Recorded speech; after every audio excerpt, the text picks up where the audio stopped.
whiskey is just splendid.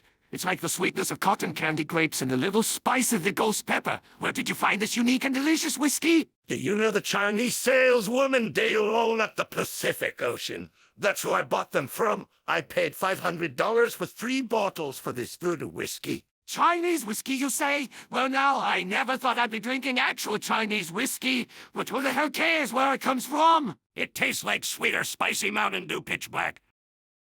Or is it pitch black Mountain Dew? Let's just keep this secret from Heavy. I don't want to deal with Heavy's overreactions to whatever we drink. Did I hear something about secret drinks? Oh, Did come you on, check Heavy. your We just ingredients, started drinking the Demoman? voodoo whiskey. If it's so bad, then why don't you fucking supervise me liquor shopping?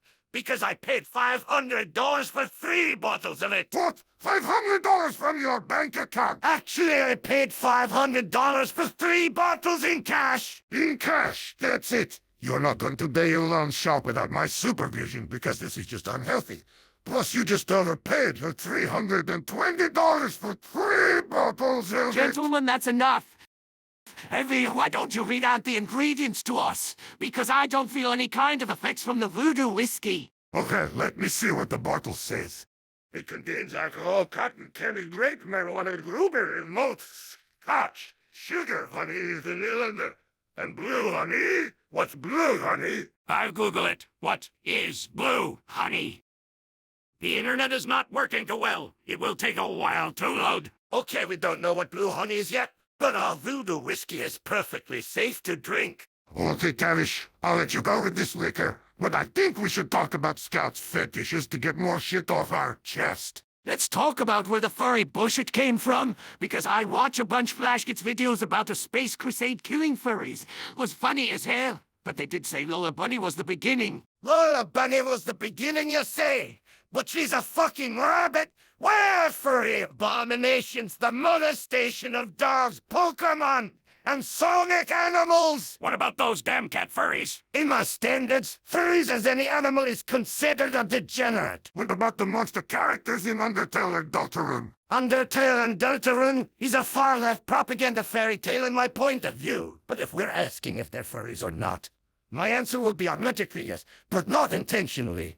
That is, yes, they are automatically furries, but they were not intentionally meant to be furries. Yeah, that one. They are furries, but not purposely furries. Scout did have Undertale / Deltarune monster fetishes, so it wouldn't surprise me if it's confirmed, yes. So if not Undertale nor Deltarune, then what else is considered the source of the furry eruption? Well, Nintendo's goal is to produce cartoony anime games for children to make money, solely on their own projects, somewhat like Disney. But unlike Disney, they at least has a sense of dignity. Indeed, but even Nintendo has a dark side of their own. For example, they take forever to make a new Kid Icarus game, and they never made one for 10 fucking years. I know, right? It's like I'm screaming. What the fucking hell is taking you so long, Nintendo? It's been 10 fucking years. If it's so fucking hard to make a Kid Icarus game, then let me tell you a Kid Icarus story for free. It's a good thing that there's a time skip in the description below, so people can watch or listen to what they came for. Right, so let's begin. You know how the Titans ruled the Greek world before the Olympian Greek gods? Yes, I do Yes, know. sir. Yeah, we know. Okay, the primordial goddess of all things named Galax has created the entire cosmos out from her own hands.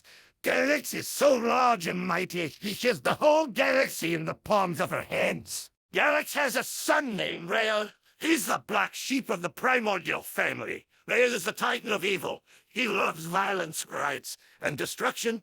Galax sealed her son in hell, where devils are locked in. However, on the other hand, Galax has a dark velvet-haired daughter named Lucina. Lucina is the golden titaness of good, and she admires dignity, justice, and loyalty to she and her mother, of course. And from her mother, Lucina has a dark sapphire-haired twin sister named Sinia. Sinia is also the golden tightness of good. She enjoys liberty, equal rights, and logic. Sinia unites with Lucina, the light one. This gives them the advantage to lead the human race to their mother, Galax. It's easy for them to remain united because they both approve of democracy, freedom, truth, strong military, and peace. But there's a problem. Lucina's and Sinia's followers don't believe that the sisters are united, and they separate themselves into two different empires. Red Talos for Lucina, and Blue Jala for Sinia. This is what frustrates Galax, religious leaders misusing her daughters to make things their way. And this is what gives Ro the urge to escape and to claim the souls of the human race, the sinners. Ro does so, and it worked. Now the Red Titan of devils and evil has the human race by the balls. Ro made it where whoever's a sinner shall be tormented in a dark, stormy world where souls only die. And hell reeks of burning flesh, brimstone, and sulfur. Black violet storms only rain the most burning acid. Black worms and hungry devils and demons feast upon the flesh of the sinful humans. Fire continuously burns and can never be extinguished. The ambience of fire, weeping, gnashing teeth, screams of fear and pain, insect fetish demons who are pleased to rape and swallow pretty women. Long story short, hell is the last place you want to be in. And here, back into the story. Galax knew the humans would be stupid to do that shit, so she sent her angels to guide the remaining believers to an isolated tropical rainforest island in the middle of the Zal Ocean. I don't mean to rush, but when do we get into the Kid Icarus part? I just got to that part. Politena notices some unusual activity among the humans and sends Pit to investigate the anomaly activity. And it turns out that a cult of humans asked Rail to resurrect Medusa from death. Well, being a super geek, I kind of see why they would want Medusa back from Kid Icarus uprising. What Rail wants in return is for the cult to make human sacrifices, summon demons, and open a portal to hell at the top of the 30,000-meter tall black tower covered in sharp barbed spikes. Politena sends Pit to stop the cultists from opening the portal to hell. Pit goes to do so, but Rail watched Pit do his thing, and ambushed him with devils and trapped him in a black stone coffin. Then a random human named Sidious, who's not a believer in Politena, sees the Black Tower and tries to stop the cultists himself. The goateed Sidious kills lots of cultists and demons before being plunged down into the underground, but Sidious survived by falling 60,000 feet deep from the top of the tower into a cave river. Sidious crawls out of the river and actual Medusa's spirit calls to him to resurrect her. He doesn't see why not. Sidious gathers the things to do so and brings Medusa back from her grave. Meanwhile, Politena sends out her elite angels, Nara, Lotius, Kelisus, Rene, Polo, Six, and cities to rescue Pit from hell. But Rail's devils captured them with ease and caged them as well. While Pit is cooped up in that black stone coffin, Medusa hands Sidious a golden sword handle called the Soul Blade and sends him to Atlantis. Sidious kills mermaid guardians and fights Poseidon. And then Sidious kills Poseidon and sucks the soul out of the king of the sea and absorbs it into the heart of the Soul Blade. This makes a king of the heavens, Zeus, concerned about Sidious's success. Wait, why did Sidious bother killing Poseidon, other than Medusa told him to? I forgot to tell you that Sidious told Medusa he wanted to close the portal to hell. So she made a deal with him to close the portal to hell if he agrees to be her scapegoat. Anyhow, Sidious is sent to Mount Olympus to kill Zeus and sucks the soul out of him as well. And this catches Hades' attention, and he didn't like that. So then Medusa sends him to the underworld. Sidious is ambushed by Cerberus and decapitates the three-headed hellhound, and encountered Hades' spirit and battled him as mortal versus the spirit of Hades. Sidious sucks Hades' soul in the Soul Blade. Sidious accomplishes part of the deal and makes his way back to the Black Tower to close the portal to hell. At the top of the tower, a ginormous devil attacks him to stop Sidious from closing it. This gigantic devil had a similar energy sword like the Soul Blade. Sidious clashed with the gigantic devil in burning fire, and he managed to slay the giant devil. But things began to fall down south. Medusa sucks out the three souls of Zeus, Poseidon, and Hades out of the Soul Blade and absorbed them into herself. And this is where she betrays him. Medusa casts Sidious into hell and closes the portal. Then Medusa takes the soul of the giant devil and absorbs it into her power, and she creates her own devils and demons from her own magic. Meanwhile in hell, Sidious finds Six in a cage. When do we get back to Pit's story? I'm getting back there. I just want to tell this story in chronological order.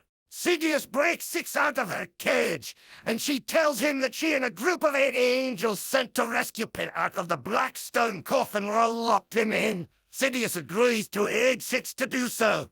Six and Sidious search the entire dungeon to find Pit's blood coffin. Six points it out, but Pit's stone coffin is guarded by a 26-foot-tall winged seducer demon. This red-skinned seducer demon has huge dragon-like wings, black tentacles for dreadlocks. She has a red fiery breath and she wields a triple fiery whip. Sidious with Six on his back brawls the demon. This seducer demon sounds a bit kinky. Yeah, she does, but you know how anime gets weird. Anyway, Sidious slays the seducer demon prison guard and breaks open Pit's black stone coffin. But Six found Pit bleeding to a bloody coma. Sidious heads out to find a way out of hell while Six stays with Pit to heal and recover him. While Sidious is gone, we'll be focusing on Pit's story for now. Good. It did not sound like Kid Icarus at all. I know, I get it. I just got the whole lore out of the way, and I just made it easier to tell the story with the backstories. Pit wakes up covered in bandages and healed in a stone box in a dark dungeon. He finds Six on guard, and Pit asks her what is happening. And Six tells him how Sidious helped her find him. Then Pit wants to follow Sidious to help him, thinking he's trying to stop Rail from taking over the human world. And they try to catch up with him, but Demons finds Pit out of the coffin and sees them. Then soon as Pit and Six escape the demons in the dungeon, the cultists open another portal to hell. This gives them a chance to fly out of hell back to Skyworld. Rhea finds Pit and Six escaping hell. Pit and Six manage to escape hell, but Ro sends flying imps in a black cloud of smoking hell bats to chase after them. But the two lost them in a huge thunderstorm, and they fly back to Skyworld. Pit and Six flew back to find out that Medusa already took over Skyworld once again, and Politena is missing. Medusa tells Pit Sidious resurrected her, but Pit and Six call bullshit on her. Then this new brainiac goddess named MinervAthena uses her magic to teleport them out of Politena's temple into her own college-like temple in her own domain. Pit asks MinervAthena what is happening. MinervAthena tells Pit everything about Medusa making a deal with Sidious to close the portal to hell if he claims the souls of Zeus, Poseidon, and Hades. But Pit finds it hard to believe her. MinervAthena gives Pit and Six a presence tracker, which displays holograms of people doing what they did, pretty much like a surveillance camera, but with chronological presence of what people did. If you played Doom 2016 and know the holograms, then you'll know what I'm talking about. MinervAthena gives Pit and Six with invisibility amulets, shield domes, and telepathic halos to communicate with them before sending them back to hell to rescue their friends, if they're still alive. MinervAthena warns Pit and Six about too much stress from extreme conditions, because her magic is powerful and can recharge, but not unlimited.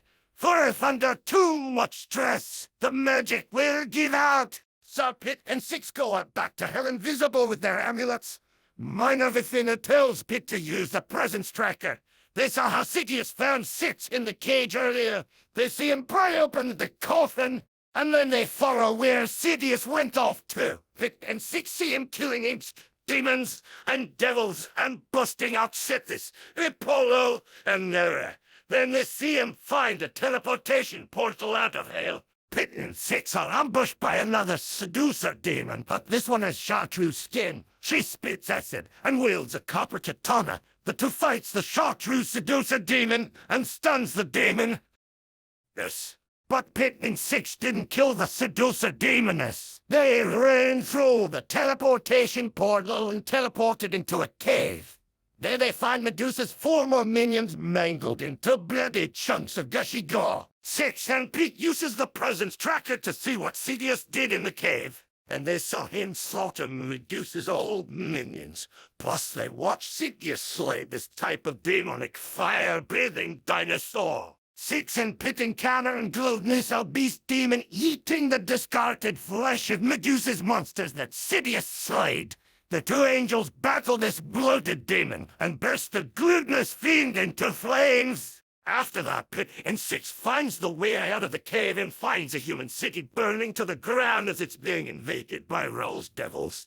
They hurry to save as many people as they can by evacuation. Pit and Six do all they can do to protect the human civilians from the demons. They were only able to save around 32% of the population on 10 ships big as the Wonder of the Sea ship. Hold up, stop! How big and wealthy was Icariuspedia or restored the Unipedia? Well, I don't think Nintendo said anything about how big those two cities were. And this new city I will name Troia was supposed to be a large and wealthy city. According to Google, ancient Athens had a population of 250,000 people in the year 300 AD. So if we are willing to do this kind of math on a calculator, then Troia will have a population of 218,000, rounding to the nearest thousandth.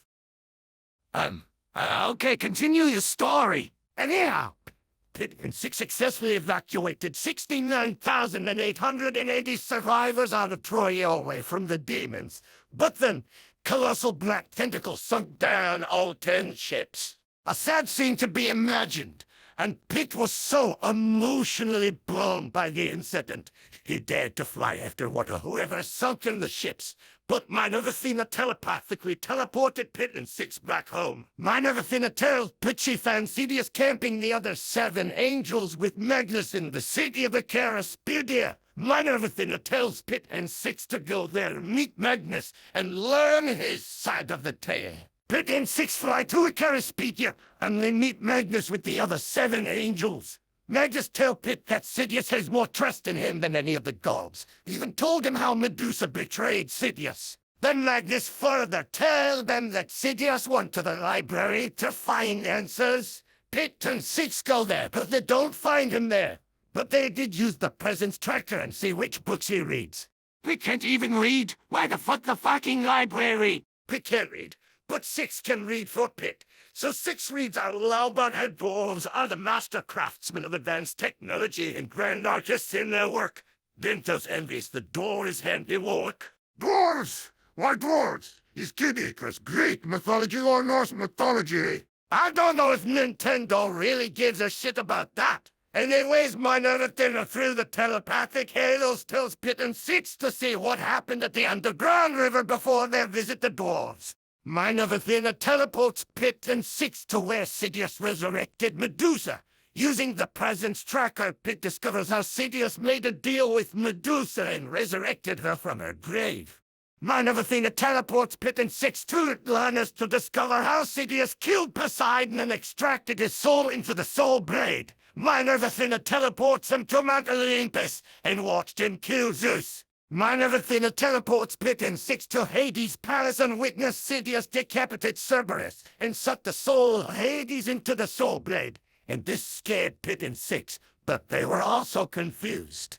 MinervAthena teleports Pit and Six back on top of the Black Tower and watch Sidious slay the gigantic devil and Medusa throwing him into hell. After that, Pit and Six are surrounded by imps. These imps were under the authority of a bearer demon, accompanied by 2 barons of hell. Pit and Six fight to survive, and cleared the wave of imps until barons led by that bearer. The 2 escape. MinervAthena teleports Pit and Six back to her domain before Rail had a chance. Pit asks why Sidious didn't ask Polytena for her help. MinervAthena explains why Sidious never believed in any of the gods. MinervAthena tells Pit how Sidious was never introduced to any of the gods, even though he was never orphaned. She further explains that he lived in the Talos Empire as a child, bound to only Lucina. And then MinervAthena tells Pit the Titan backstory, and she tells him to meet the dwarves in the high mountains. And Pit asks if MinervAthena ever knew what Polytena is, then she advises him to cut open the belly of the snake. MinervAthena teleports Pit and Six to the dwarves' workshop, and Pit asks the dwarves where Sidious went, but the dwarves recommend Pit to mind his own business. Instead, the dwarves offer Pit and Six a commission for them.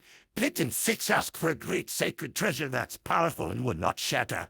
But the dwarves tell Pit they don't have the Star Stone. Pit and Six asks the dwarves where it is, but they don't know what happened to it. Then they ask MinervAthena, and she tells them the tightness of the mantle Zimbole swallowed the Starstone away. MinervAthena explains why Zimbole ate the Starstone to protect its power from the wrong hands. If Medusa or anyone got their hands on it, the power of the Starstone would be misused. Pit and Six fly their way to Zimbole's home under MinervAthena's guidance. They meet Zimbole bathing in molten rock and metal and snacking on, something like loaded nachos. Really? Loaded nachos? Well, I mean Zimbole is eating molten gold as cheese, spiced with capsaicin crystals, rubies, emeralds, and obsidian pebbles as toppings. She uses something to scoop up the molten gold to eat it. Something like tossed at those scoops. But that was never important. Back on topic, Pit and Six asked Zimbole if she could split the star stone that she swallowed, but the Titaness denied the two angels. Then Pit offered to bet himself to the Titaness, but Zimbole knew that Pit wanted that star stone, so she refused his offer. Then Six asked Zimbole if she knew where another star stone is. Zimbole had told her that she would have swallowed all of the other star stones if there were any more on Earth. Six asked MinervAthena for guidance to get the star stone out of Zimbole's belly. MinervAthena tells Six to feed Zimbole an explosive stone covered in spiced molten gold and copper, and to fly into Zimbole's throat and grab the star stone while she's burping out smoke. Burping smoke for a minute. Pit and 16 lift this explosive boulder. They smelt the gold and copper separately. They sprinkled the ruby and peridot pebbles into the molten metals. Then they poured it on the explosive stone. MinervAthena tells Pit and Six to feed Zimbole the explosive stone. Zimbole accepts the gold and copper-covered boulder Pit and Six made for her. She developed the whole explosive boulder. And then after that, boom. The explosion from the explosive stone expanded her stomach with so much hot air and smoke. Zimbole belched out a billow of smoke. Then Pit takes the opportunity. Pit flies down Zimbole's throat and grabs the glowing star stone and flies out of Zimbole's mouth. Six wraps the star stone in a thick fabric to hide the star stone glow from Zimbole. But then, of course, Rail teleports his demons after Pit and Six to steal the star stone. Pit and Six fight their way out of Zimbole's cave, but Zimbole notices that the star stone was gone. Zimbole sees that the star stone was in Pit and Six's hands. She chases after them, crushing any demon that stands or flies in her path as if they were little bugs. Pit and Six escape Zimbole and the demons chasing after them out from the whole of Valcona. MinervAthena teleports them back to her collage-like temple. Zimbole begins her hunt after them. Back in MinervAthena's temple, she tells Pit and Six to leave the Star Stone with her while they gather cleansing sand from Xylotar's desert. Pit asks why, and MinervAthena explains this. The Star Stone is the fuel source for this new sacred treasure, but the cleansing sand into glass lenses is what will help filter and focus the powerful beam of bright light to vaporize demons and devils. Technically a bright green laser beam with cyan and yellow electric bolts sparking off the beam. So anyways, Pit and Six fly to Xylotar's desert to find the cleansing sand in the golden dune sands. The heat pushes Pit and Six over the hot dunes of Xylotar's desert. It took hours to find the cleansing sand in the dunes, and finally Pit and Six found the diamond sand in the hot dunes. But like in Zimbole's cave, Rail finds Pit and Six flying towards the cleansing sands. To stop that from happening, Rail sends these serpentine demons to impale Pit and Six in their barbed claws. These brown serpentine demonesses have snake-like bodies in the lower half. They're covered in black barbed spikes, and they have long red barbed and serrated claws at the end of their forearms. How many of these serpentine demonesses did Rel send after Pit and Six? 2. And these two serpentine demonesses chases after Pit and Six, and they mix in the cleansing sands into the dune sands to make sure Pit and Six are unable to gather the cleansing sands from the sand. Pit and Six mostly use their magic arrows to keep their distance in the sky, because these two barbed snake demonesses slither much faster than a modern jet. The two shoot their light arrows on them. The two barb snake demonesses burrowed through the desert sand, and they dig deep into the sand so they can jump out from the sand to catch Pit and Six. It's tricky for the two demonesses until dusk. As it became dark, Salatar's desert begins to cool. Without the hot air, Pit and Six lose their flight in cold air. So they were forced to land on the ground, making Pit and Six even more vulnerable. But luckily, they landed on the seal tear's very bones, but that doesn't mean Pit and Six are safe from the barb demonesses. The snake demonesses. Okay, I'm kinda getting sick of saying demonesses. I think she-demons are good enough. Okay, the two snake she-demons see Pit and Six in top of Salatar's rib cage, and they slither up Salatar's ribs with ease. Pit and Six are forced to fend off the two barb she-demons, outsized them. How big are these two she-demons? Well, they're big as 3 deluxe motor coach buses as if it was a train. They also have venomous teeth to add to the conflict. And no, I didn't mention their venomous teeth. Anyways, back to our story.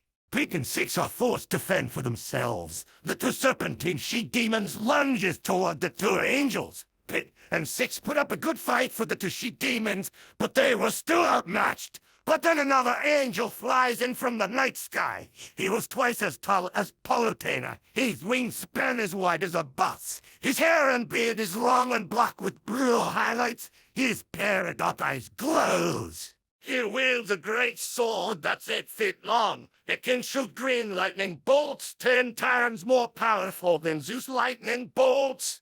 It can set itself on peridot fire, and it can form a force field. He also wields 2 pairs of dual-chain swords that are wrapped around his iron fan base. They can be linked together to form a double bow or twin warglaives, and they return to his hands by will. He wears an iron chainmail hauberk under a black lap, a leather belt, iron van brace, a great sword scabbard. He wears nothing on his feet, and his name is Calyx. It was stunned by Calyx's appearance. That almost sounds like Kai from Kung Fu Panda 3. True, Calyx combats the serpentine she-demons with his chain swords, and the two she-demons clash towards him with teeth and claws, but Pit and Six sling their light arrows at the snake she-demons. Pit, Six, and Calyx won the fight against the barbed serpentine she-demons. Pit asked Calyx to introduce himself to him, and Calyx does so, and shares his hero backstory with Pit and Six. Calyx tells Pit and Six that he once served Politena when he was Pit's age. He told them how he would combat sea dragons and electric giants, his serpents, when Trident went to war against Politena. He told them how he slayed Trident with the lightning bolts from his great sword. He told them how he defeated Medusa with only his twin warglaive / double bow / for chain swords. And then he told them how he combat demons in hell when he flew to terminate Raw's demonic invasion. Calyx shattered the energy source to support the portal to hell, but that's how he was trapped in hell for 40 years. 40 years in hell? How did Calyx survive for 40 years in hell? That's what Pit asked him, and Calyx answered by telling him that misery can sometimes make you stronger, and justice can lead you to becoming weak as you remain pampered with lack of challenge. Calyx advises Pit about the dragon's flame hidden in a cave on top of Mount Gelatar. And then Calyx wishes Pit and Six good luck before taking off. Six couldn't find the cleansing sands mixed in. But then Salatar's burns begin to reanimate, and sand swirl around his burns, forming his flesh. And Salatar reforms as the copper-skinned titan of the dunes. Pit and Six decided to ask Salatar. But Salatar knew what Pit and Six were looking for, and he gives them a bag full of cleansing sands. They're all bright as diamonds. Pit and Six thank the titan of sand in the dunes as they take off. MinervAthena teleports Pit and Six back to her temple, and tells them to gather high copper from the cave at the bottom of Mount Gelatar, just over the city of Los Dorado, in the Azteca rainforest. MinervAthena also warns Pit and Six about the dragon Xibalba, who guards the city of Los Dorado from trespassers from other continents, including other nations. Xibalba has experience from many battles. Last Dorado, Shabolba. Demoman, why does this more sound than Greek? Shut up, medic! Anyways, MinervAthena tells Pit and Six where to find the high copper in the cave. and she tells them to ask the chief of Las Dorada for permission to enter Shiboba's cave before going into the cave. 6S MinervAthena, why the Azteca people keep other nations out of their land. MinervAthena explains that the Azteca people were repeatedly attacked by invading nations for 100 years. MinervAthena tells 6 that the Azteca people had enough with the invasions from other nations. They prayed to the Titan of Azteca to stop the invading nations from slaughtering and enslaving them. MinervAthena tells 6 that Zopochi, the Titan of Azteca, cuts off the land of Azteca from its continent into the middle of a Dala Ocean, isolating it from the other nations. Then he secures it. MinervAthena tells 6 that Zopochi put his own giant sea electric serpents with acidic venom, poisonous dark frogs with psychedelic effects in their mucus, and venomous snakes all over Azteca.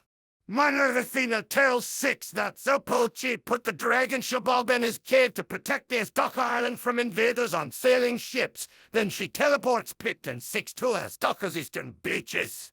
Pit and 6 hike westward into the Azteca rainforest to reach Los Dorado. MinervAthena telepathically guides them through the rainforest, telling them what direction to go and what landmarks to find.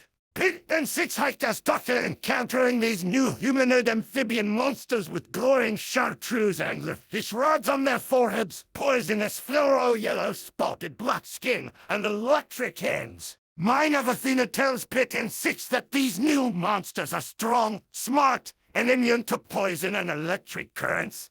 But MinervAthena told them how these amphibian monsters are vulnerable to fire. Pit and 6 follow every word MinervAthena describes, and soon enough they find the city of Los Dorado. They're the people with none of our colors, but rather gold, orange, peridot, garnet, and indigo. Pit and 6 enter the city gates. The people of Los Dorado sees them and wondered why Zopochi allowed them in Azteca. Pit and 6 greets the Azteca people as they find the chief of Los Dorado. However, Medusa finds Pit and 6 in the city of Los Dorado. Before Pit and 6 had a chance to find the chief, Medusa teleports a swarm of toxic fire-breathing black separators to kill Pit and 6. Some of these purple-winged separators sprayed glowing green acid from their fangs. These black separators cause misery for the Aztecans. Pit and 6 do all they can to protect the native people. Pit and 6 slay as many separators as they can. Neighborhood by neighborhood, they exterminate the flying snakes. Medusa notices the reduction in her snakes, so she teleports larger swarms of snakes. Medusa teleported more separators to replace the dead ones, but she also teleported huge armor pieces, cannons, and black wingless snakes to form her version of hunters, like the hunters from Halo. Medusa's hunters are about 5 times taller than the Halo hunters. We already know the snake thing. They have electric field around them. They have turrets on their shoulders. Their armor is thick, and they're equipped with either a plasma cannon or a gun, extreme burning red laser gas cannon, a Gatling gun that shoots uranium bullets, grenade launcher, or a huge shotgun cannon. A little bit too much detail on the weapons there, Demo. And I think Medusa's hunters should be called Legolo giants, because Legolo means assembly of snakes, and they're big as you described. Very well then. MinervAthena guides Pit and 6 to aim for the snakes that are exposed to the air outside of the armor of the Legolo giants. The to do, sir, and they were able to bring down a few of them. The snakes that formed the Legolo giants kept reassembling themselves into more Legolo giants. It all seemed hopeless until Zopochi leapt from the sky and slayed the Legolo giants in Los Dorado. Zopochi himself even sets fire to the flying swarm of separators, burning them out of the sky. But Medusa wouldn't give up so easily. She assembles a 10 times bigger version of her Legolo giants. This bigger Legolo giant was big as Zopochi. The Titan of Azteca brawled the larger Legolo giant to protect the Azteca people. MinervAthena tells Pit and 6 to rush into Shiboba's cave. Medusa kept watch of the 2 angels. She didn't worry. She snuck in her own angels to tie down the dragon Shiboba in his own cave. Six finds Shaboba tied down, but Pit finds the high copper in the cave. While Pit digs out the high copper from the cave wall, Six is left to free the black dragon Shaboba from Medusa's winged angels. Six uses her electric light arrows against Medusa's demonic angels. Although Medusa's demonic angels wield electric warglaives that always burns in toxic fire, the warglaives can shoot venomous dark arrows. Also, Medusa's demonic angels can breathe green toxic fire. Six relied on her shield dome to protect her from Medusa's demonic angels' toxic fiery breath and venomous arrows. But she kept running and shooting her electric arrows, having slow faith in her dome. But Six managed to break the chains with the electric plasma heat from her dual swords. Kinda like melting the chain with lightning bolt plasma. Melting 8 chains, Six frees Shaboba from the chains. The dragon Shaboba vaporizes Medusa's demonic angels. He exits his cave and helps Zopocha defend Lost Dorado from Medusa's Sepadders and Liquor Giants. Medusa teleports her forces out of Azteca. The Six has saved Lost Dorado. Zopocha thanks Six for freeing Shaboba from Medusa's chains.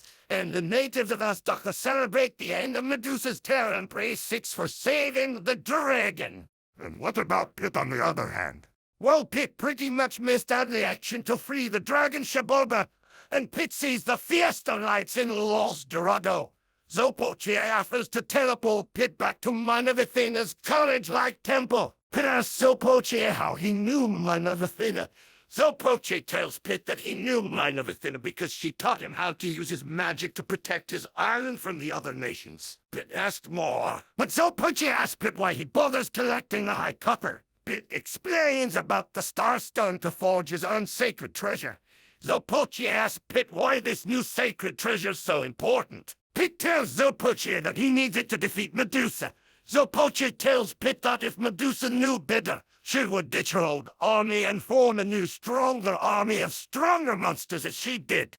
Zopocha asks Pit why he focused on the high copper. Pit tells Zopocha that he needs to save Palutena from wherever she is. Then Zopocha asks Pit if he is scared of what could happen to her. Zopocha tells Pit that in his honest judgment of character, especially from the only 3 games, Palutena is kind but stupid for constantly giving away the sacred treasures and relying on Pit. Pit tells Zopocha how smart she is, but Zopocha asks Pit if she prepared for disasters that she faced. Why Palutena constantly relies on Pit to end the crisis and tells him to think of it. Pit does not know what to say about Palutena's ways, so Zopocha tells Pit to take time to think about what he told Pit. Zopocha kindly teleports Pit back to MinervAthena's college-like temple. Six participates in the native celebration with the fireworks in the night sky, huge variety of chimichangas, spicy stuffed peppers, awesome music, street performance, lights, and marijuana smoke. Meanwhile, back at MinervAthena's temple, Pit is teleported in front of MinervAthena. He asks the Brainiac goddess for her point of view on Palutena. MinervAthena tells Pit that Palutena is faint-hearted. MinervAthena explains how Palutena would pamper her humans with so much healthy food and protection from Medusa that humanity could become soft because they forgot to prepare for the worst disasters. Pit looks back at his memories. But at least MinervAthena telepathically comforts Pit's mind to ease the reality. She told him the facts about Palutena's food revolution problem to give him a laugh. After that, Six is teleported back to MinervAthena's temple. It sees that Six was wearing a necklace that with a purple jewel that has glow-on stars inside the gemstone. Pit liked Six's new necklace. But Pit remained focused on his goal to save Palutena from Medusa.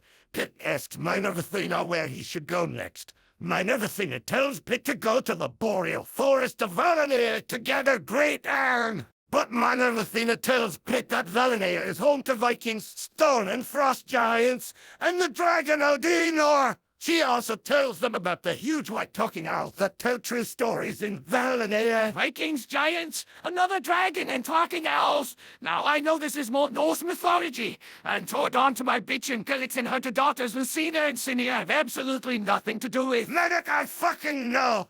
I fucking remember. You don't need to fucking complain about lack of their appearance. I'm fucking getting there. Anyways, MinervAthena tells Pit and Six everything necessary about fnrrÿ. Then she teleports them to the boreal forest. Pit and Six view the aurora lights in the midnight sky, and it was gorgeous. The aurora lights vanished behind a towering black storm, blowing a strong wind of freezing blizzard. The storm was sparking cyan lightning bolts. MinervAthena tells Pit and Six to seek shelter. Pit and Six hurried through the boreal forest to find a cave in a mountainside. Soon enough, they found orange light in a cave in the boreal forest. They rushed to hide from the freezing blizzard. Pit and Six made their way inside the cave. They rest for a minute, but Six hears deep chatting and laughing deeper into the cave. Pit and Six sneak a peek deeper in the cave, and they found giants. The gray and teal giants were drinking barrels of whiskey and beer. They were feasting on lamb beef and mammoth meat. They were partying with the comedian, and they boast their stories of their own. Pit notices that these giants were the same giants that raided Angel Land some years ago. It could tell by many polytainers amulets dangling on their belts, some of the arrows stuck in their backs, and then all of the treasures they plundered from Angel Land. Pit decides to get back at these giants. What Six finds the great iron. It was in their weapons, armor, substitute teeth, and their tools. Pit takes Six's warning, so he tries to plot a stealth route, but there were too many eyes to steal any of the great iron.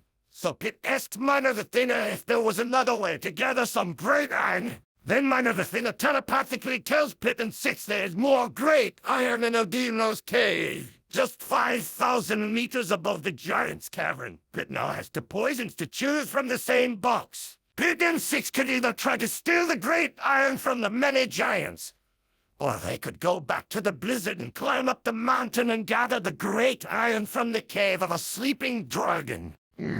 If I was in Pit's position right now, I would rather climb to the dragon's high mountain cave in the freezing storm than be stealthy around a party of giants, just to gather some great iron. Well, Pit nor Six are not really when they're ready to climb up a mountain cliff to another cave that a dragon lives in, so I'd be left with no other choice but to steal metal from a party of drunk giants. Yes. If I know that the dragon has a crazy name, then how do I know if Odin is smarter than the drunken giants? I mean, does Pit understand the effects of alcoholism? Do I have a better chance? Those do make a lot of sense, so I'll go with this. Six convinces Pit that they would have a better chance with the drunk giants than climbing a mountain in the blizzard. So Pit takes Six's choice. Pit and Six judge which giants were the most drunk and which giants were sober. So they snuck around the more drunken of giants and quietly steal as much greater iron as they could. But Rail saw them. But Rail did not have any reason to teleport any demons there, because he knows the giants will exterminate the angels, which saves him time. But Pit found Polytena's necklace on the chief giant's neck.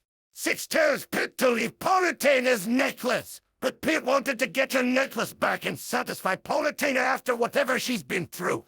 So Pit snuck behind the chief giant's head. Pit was slow. Pit was steady. He unclipped the chain and pulled Polytena's necklace out of the giant's beard, along with a whole variety of necklaces on the chain the chief giant wore. But that made a new problem. The chief giant was drunk, but not too drunk where he couldn't detect any suspicious activity. He looked back and detects Pit holding his own chain of necklaces that he plundered from many goddesses. Pit and Six sprint out of the cave.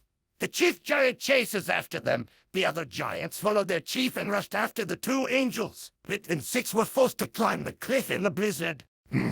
Smooth move, Pit. The great iron wasn't as attractive to electricity, but however the giants did wear jewelry made of metal very attractive to electricity, including silver. And as a result, the giants were struck down. That doesn't give Pit and Six the advantage, even though they were lighter than the giants. Pit carried the many necklaces in the chain, which was very attractive to electricity.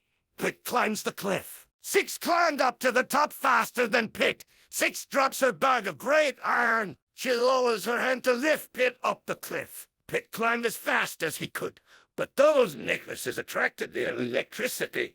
The lightning strikes all the necklaces into an explosion of molten gold pebbles, gemstone pebbles, and one chunk of molten gold.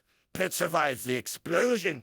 Six catches Pit and pulls him up the cliff. From the explosion, Pit burned his feathers off his wings. Pit hoped that he and Six gathered enough great iron for this new sacred treasure. But MinervAthena tells them they're just 1/3 short. Pit was embarrassed by his own failure. Six tells Pit that she can reason with the dragon Ordainor to allow them to gather some of the great iron in his cave walls. Pit doesn't see any other choices. The white talking owls above the dragon's cave find Pit with his burnt wings, and Six with her golden wings. As they were about to enter the dragon's cave unprepared, the owls called to Pit and Six. Pit and Six hear the white owls call. They ask the owls what they have to say. The owls advise the angels that Ordainor has a sickness. There are healing mushrooms in another cave inside his own cave. But the reason why Ordainor couldn't get to the healing mushrooms that glows green is because the entrance to the mushroom cave is as big as the dragon's thumb, but Pit and Six can fit in just fine. Six suggested that they focus on gathering healing mushrooms for Ordainor. Pit asked the owls if there was a hot spring big enough for the dragon, but the owls tells him the geyser pool is too far away. Pit was hoping to find a hot spring in Ordainor's cave, but he follows Six into Ordainor's deep cavern. There Six gathers the green glowing health mushrooms for the dragon. Then Roll makes his move. Roll teleports this fat stink demon that has black skin.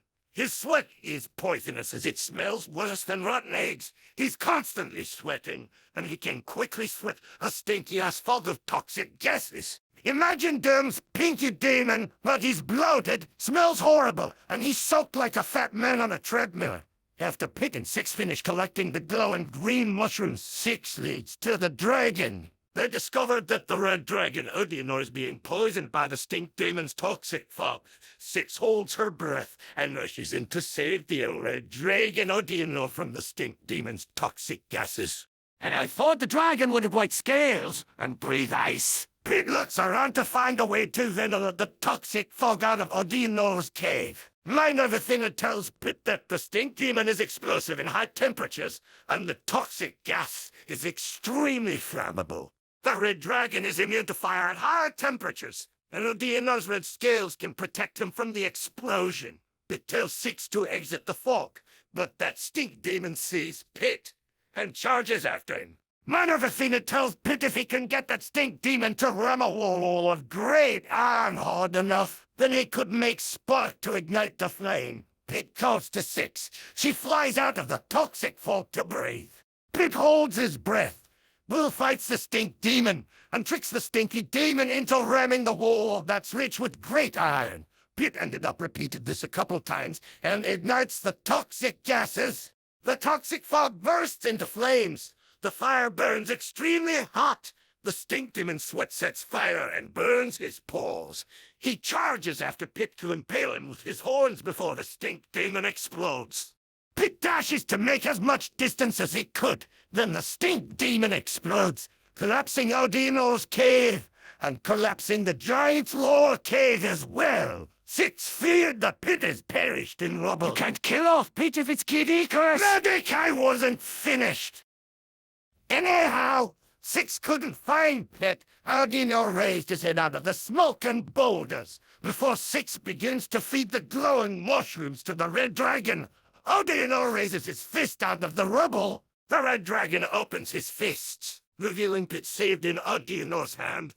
Six was relieved to see Pit in one piece. Six feeds the smoky red dragon the glowing green healing mushrooms to heal Ordainor. Say, knowing about dragons, what kind of dragons are Shibobber and Ordainor? They're the traditional Western European dragons. The black dragon Shibobber is a Western European dragon. The red dragon Ordainor is also a Western European dragon.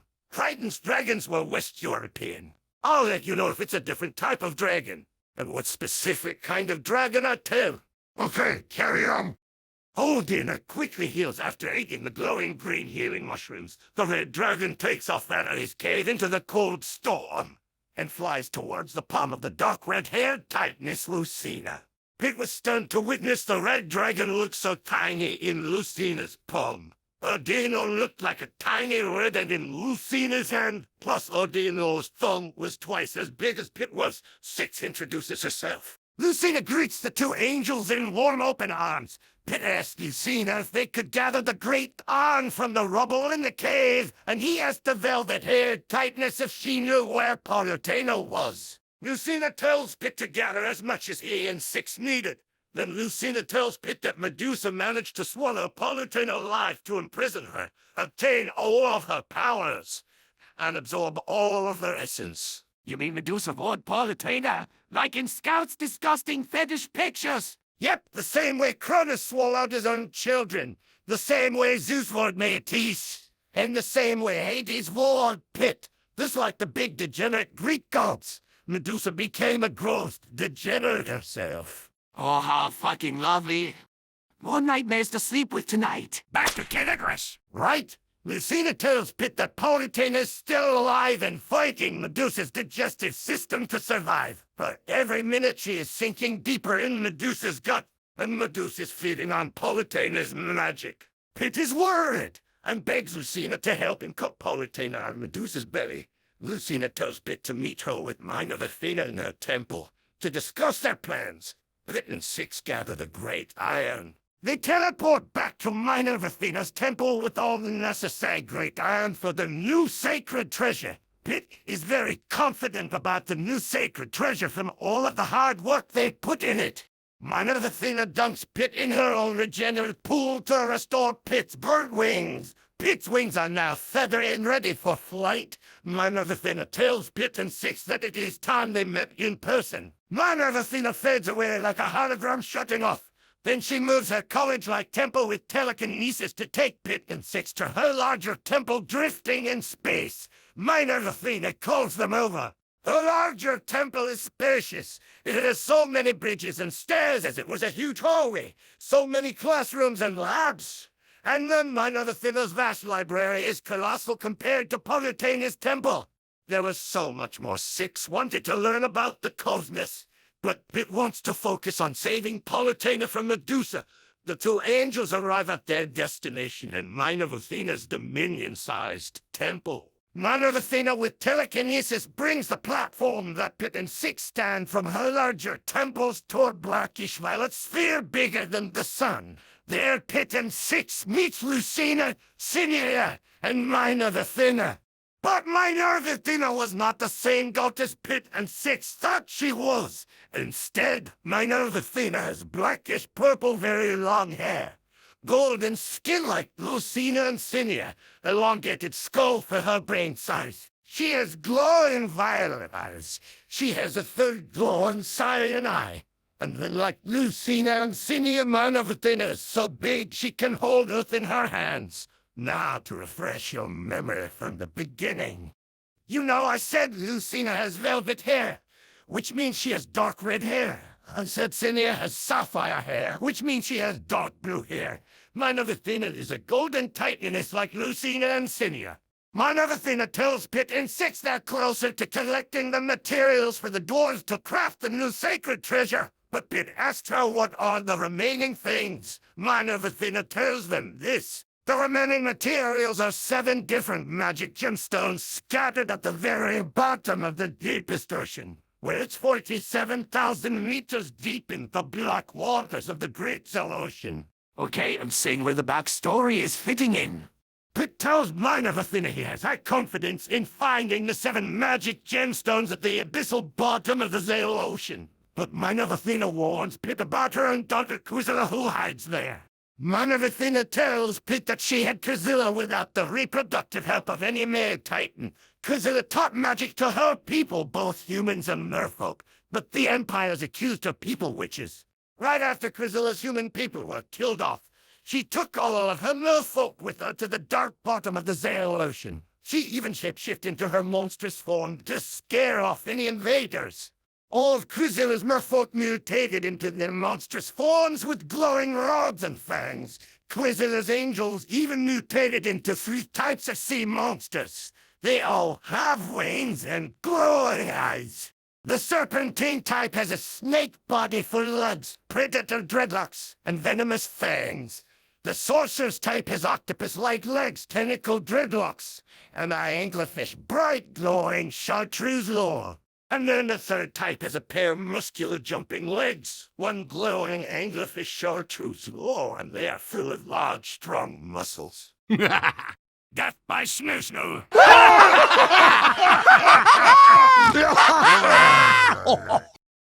As for Quizilla herself, she shapeshifted into a kaiju with blackish-purple tentacles for hair and legs, massive dragon wings, an electric field around her, and teal glowing elysiums in her hair. But MinervAthena knows there's still good in Quizilla. That's because she knows that Quizilla actually has a good reason to hide away from the world at the very bottom of the Dead Ocean. Quizilla lost all her people on land because they were accused of witchcraft and killed by strictly religious morons who oppose magic because they, instead of asking their gods for knowledge on magic, they just assume that all magic is devil worship. They treat all kinds of magic like it's all satanic, even if the magic came from God's teachings. I can't stand these fucking worthless and bred morons. Oh,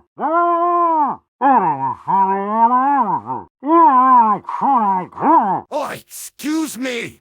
I'm just frustrated with these white pieces of shit manipulating the Holy Bible to their favor. They want to be the fucking master race, but their descendants became white racist inbreds. So where was I? Okay, remember. MinervAthena explained why Quizilla hides from the world. Pit asks why she explained why there is good still in Quizilla. MinervAthena warns him that Quizilla ate many trespassers who came too close. MinervAthena tells Pit that Quizilla has already devoured all of the sea queen goddesses of the Zero Ocean, and other gods who ceased to have a head or to explore her deep, dark hiding place. MinervAthena tells Pit and Six that Polytena banished Triton's forces to the bottom of the Zero Ocean, but Polytena never heard nor saw any news about them. So Polytena sends out her lead angel Zitha. Polytena tasks Zitha to investigate the bottom of the Zero Ocean to learn why Triton's forces remain quiet. Zitha goes there, took pictures of anomalies there. Then she was swallowed by Quizilla. From Zitha's misfortune, Polytena just realized why Triton's forces remain silent, and from that day forward, Polytena forbids everyone from going into the deep, dark bottom of the Zero Ocean. 6S MinervAthena as if it was still alive, trapped inside Quizilla's belly. Right before Pit had a chance asked the same question, MinervAthena tells Six that Quizilla is a great judge of character. Thus Zitha would surely be living, but trapped inside Quizilla's gut. Pit asks if he and Six can rescue Zitha, but MinervAthena tells them Zitha never cried for help 1 month after she was swallowed. Demoman, this better not be the fetish part. No magic. That was the backstory, similar to Jonah and the whale. What Quizilla did was degenerate, but she usually kills whoever she eats. Now don't distract me so I can stay on topic. Pit and Six feel bummed to hear that Zitha remains silent, which sucks the hope out of them. MinervAthena tells them to never mind the empty silence. She Lucina, and Cinia tells them bad news. MinervAthena reveals to Pit and Six that Sidious crafted an atomic doomsday weapon. Sidious test fires it of a demon-infested planet.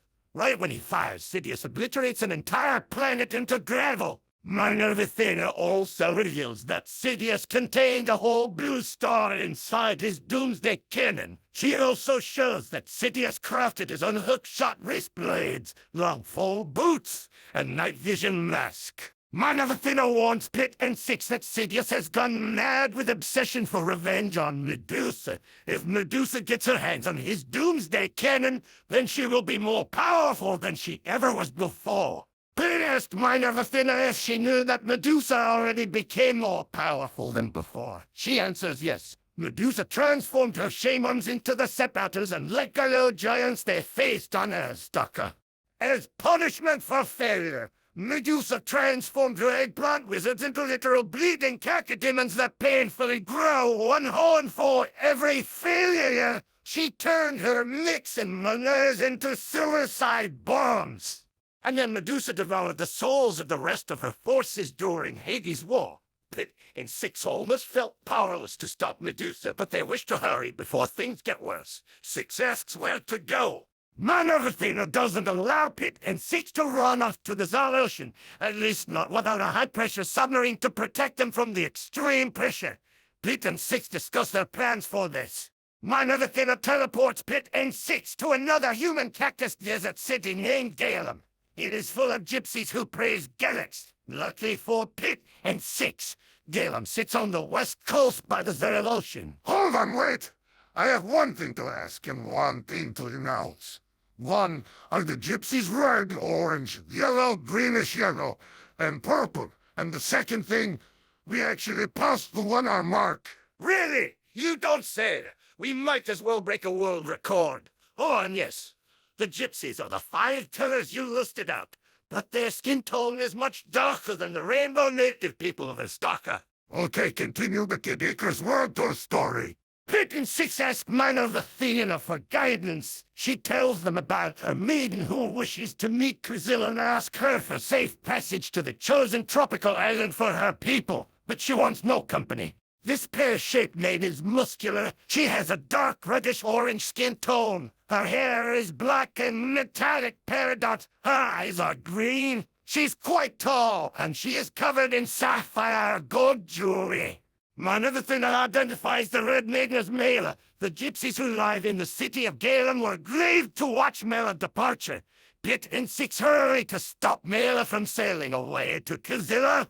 But they were far too late to convince Mela to stay home in Galem. They see Mela's red sail open, allowing Kuzilla's controlled wind to sail Mela's boat to Kuzilla's black thunderstorm. Pit and Six ask MinervAthena if there was another way to Kuzilla's place. She tells them that there are 2 dwarves touring Galem.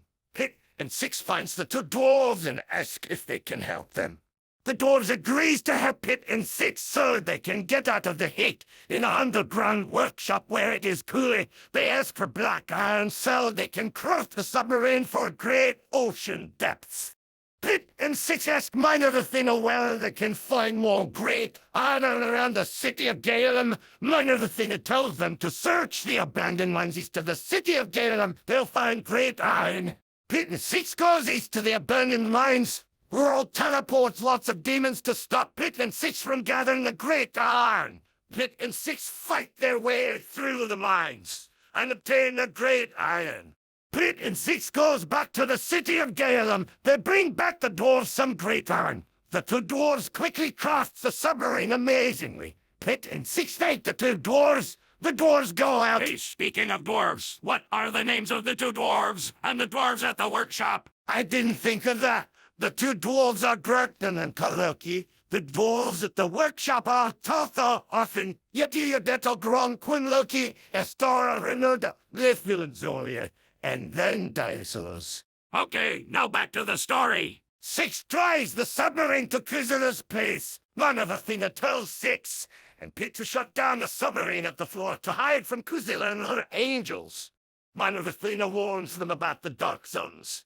MinervAthena also warns Six and Pit that the pressure is so great that it's dangerous to leave the windows unsealed. So they'll have to find the 7 magic gemstones blind with no window to see them. Well, now this sounds like Slender Man and Iron Lung combined. Yeah, that's true. But the only thing Pit and Six have to see are 3 night vision cameras. 1 in front and 1 on each side. But there's no way to put a 4th camera on the rear of the submarine. Six drives to the blackest bottom of the Zal Ocean. No sign of either Mela nor any of the 7 magic gemstones. MinervAthena gives them guidance to find the magic gemstones through the abyss. Pit and Six finds the first magic gemstone on the edge of a cliff. Six carefully drives towards the magic gem to pick it up without having a movement wave pushing the magic gemstone off the cliff. Six picks up the gemstone with a crane and drains the water out of the container that holds the objects that was craned in. Pit shuts down the submarine because he saw something through the cameras. Through the walls! Pit and Six could hear the water sloshing from the left of the submarine, above the submarine, and then the right of the submarine. Pit and Six could not identify what passed by. Once everything has gone silent, the submarine engine turns back on. Six and Pit look for the remaining 6 magic gemstones. After driving through a tunnel, Six and Pit find the bones of a Leviathan. And beneath the skull of the Leviathan, Pit spots out another magic gem. But one of Kuzila's wizardess angels sits over the 2nd magic gemstone. Speaking of that, I forgot to name the 3 types. The ones with the snake bodies for legs are called skirmishes. The ones with the tentacle legs are the wizardesses. And then the ones with the huge muscles are called berserkers. Now back to the story. Pit and Six found another magic gem beneath the tentacle legs of Kuzila's wizardess. Pit and Six discuss how they're going to get to the 2nd magic gem from Kuzila's wizardess sea angel, unseen. Pit looks around through the submarine cameras to find something to distract Kuzila's wizardess. Pit finds a mirror 50 meters away from the sub. Pit flickers the laser pointer at the mirror once. The wizardess sees the light and swims to the mirror. Six quietly drives the submarine to the magic gem. Six picks up the magic gem and drives away from the Leviathan's skull out into the open sand. Pit looks back to check if Kuzila's wizardess angel swims back to find the magic gem missing, and she does so. Pit shuts down the submarine again. Pit and Six closely listen for sloshing water. Pit and Six hear the water sloshing from behind them, over them, but then the sloshing stopped. Neither Pit nor Six know what was happening outside the submarine. Then the submarine tipped sideways. Six can only guess that Kuzila's wizardess is observing the submarine, questioning what it is, and why is it here. Pit and Six remain silent long enough for the wizardess to swim off elsewhere. The submarine falls on its floor side, and everything goes silent. Six turns back on the submarine, and she checks the cameras. Kuzila's wizardess was nowhere to be found. Six continues her search. Pit watches the 3 cameras to find another magic gem. After cruising around, Pit finds their 3rd magic gem at the bottom of a pit in the sand. But this pit looks like a colossal and lion's trap. Hey, you know when you say the word pit is in Holland Pit's name, does that sound like a pun name? Actually, yes, it does so. The word pit can be repeated in one sentence, such as, I planted the magic pit of the fruit into bottom of the deep pit, and other ways you can think. It's got some bad luck.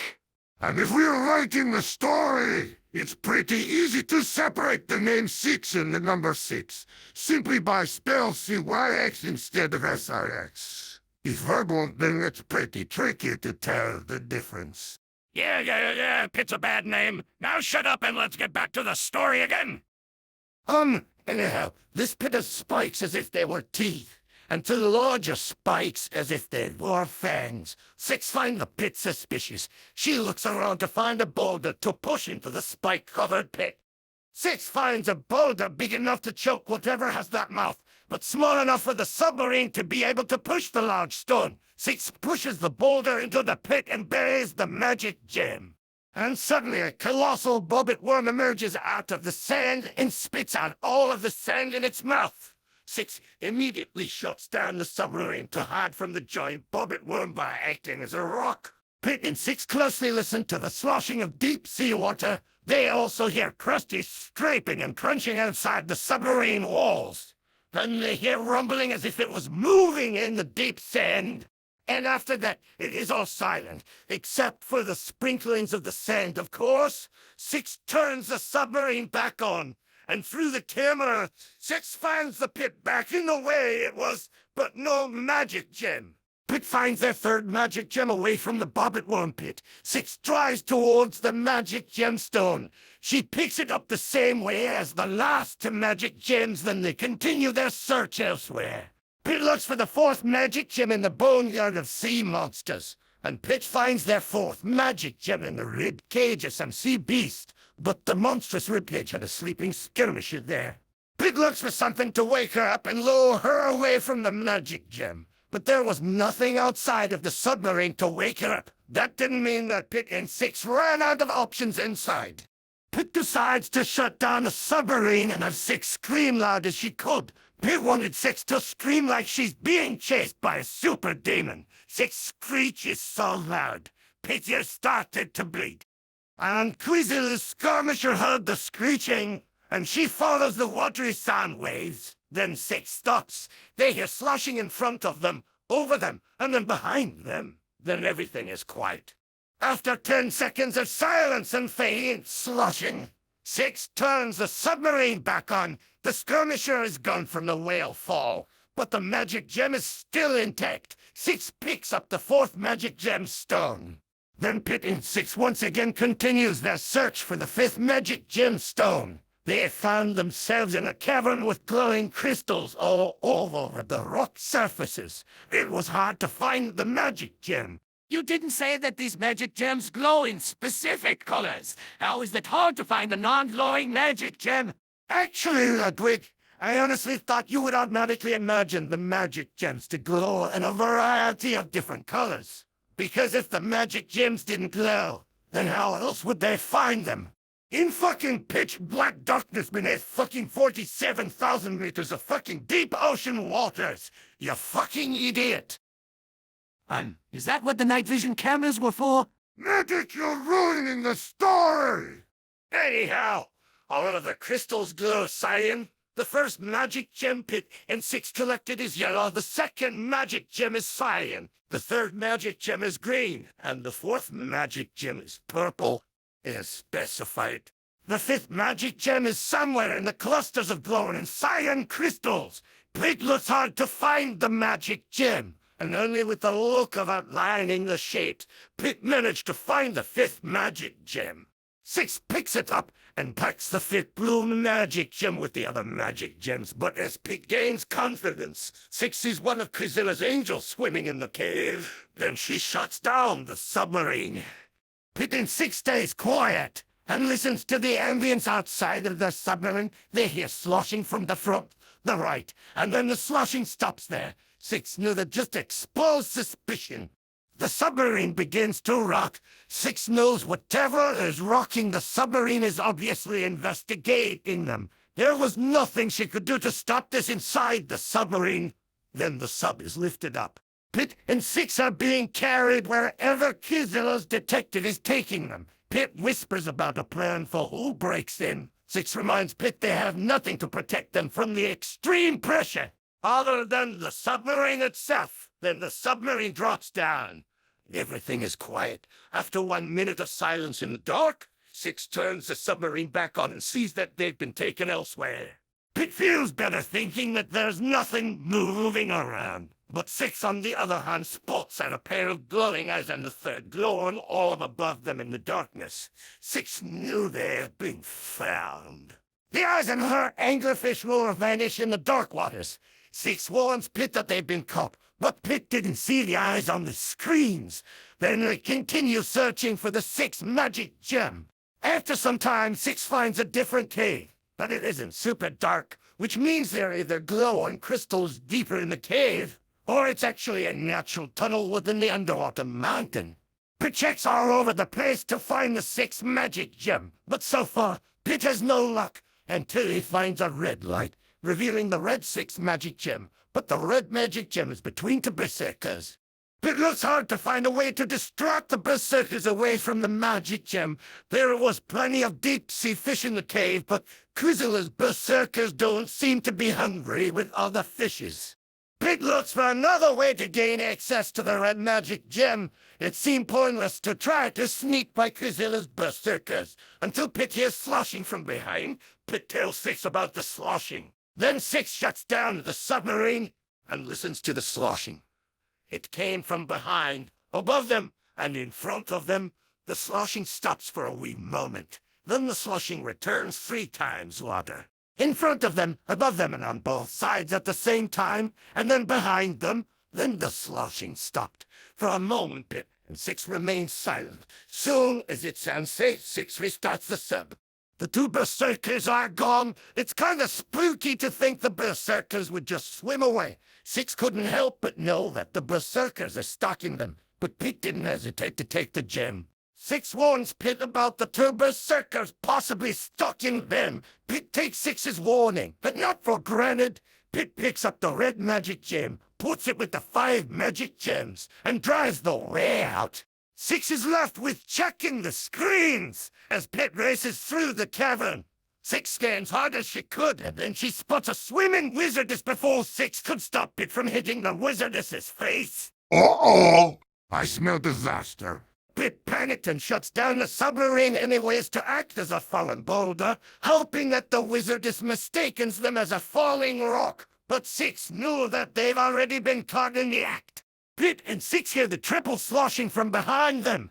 After a few seconds of silence, the submarine rocks again as it's being lifted up and carried once again. Six knew that they'd been discovered.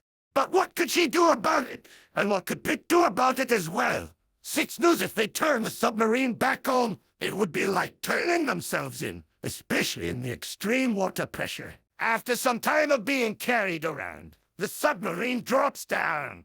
But the water ambience washed away. It was dead silent. Pit wasn't sure if it's safe to turn the submarine back on. Six tells Pit no.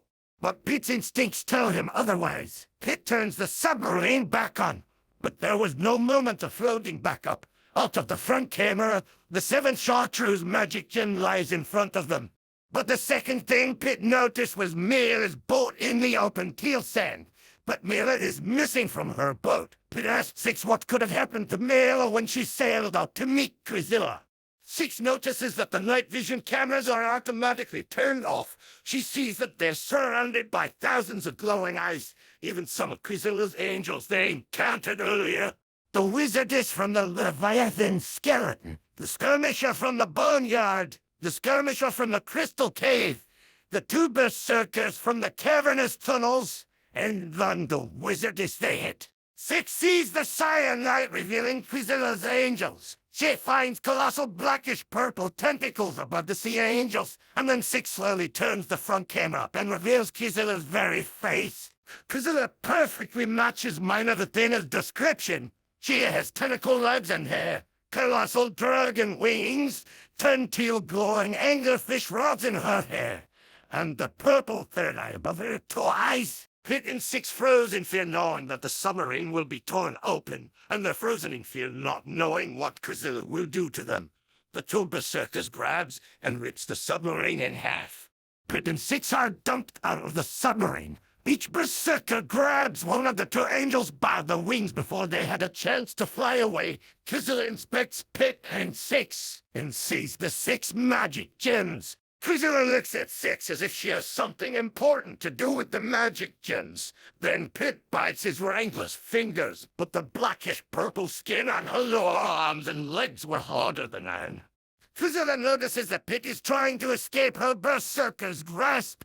She telepathically tells her to release him, and the berserker does so. Pit sprints to grab the 6 and the 7th magic gems. But Quizilla telepathically tells her berserker who's holding 6 to toss her in the air. The other berserker does so.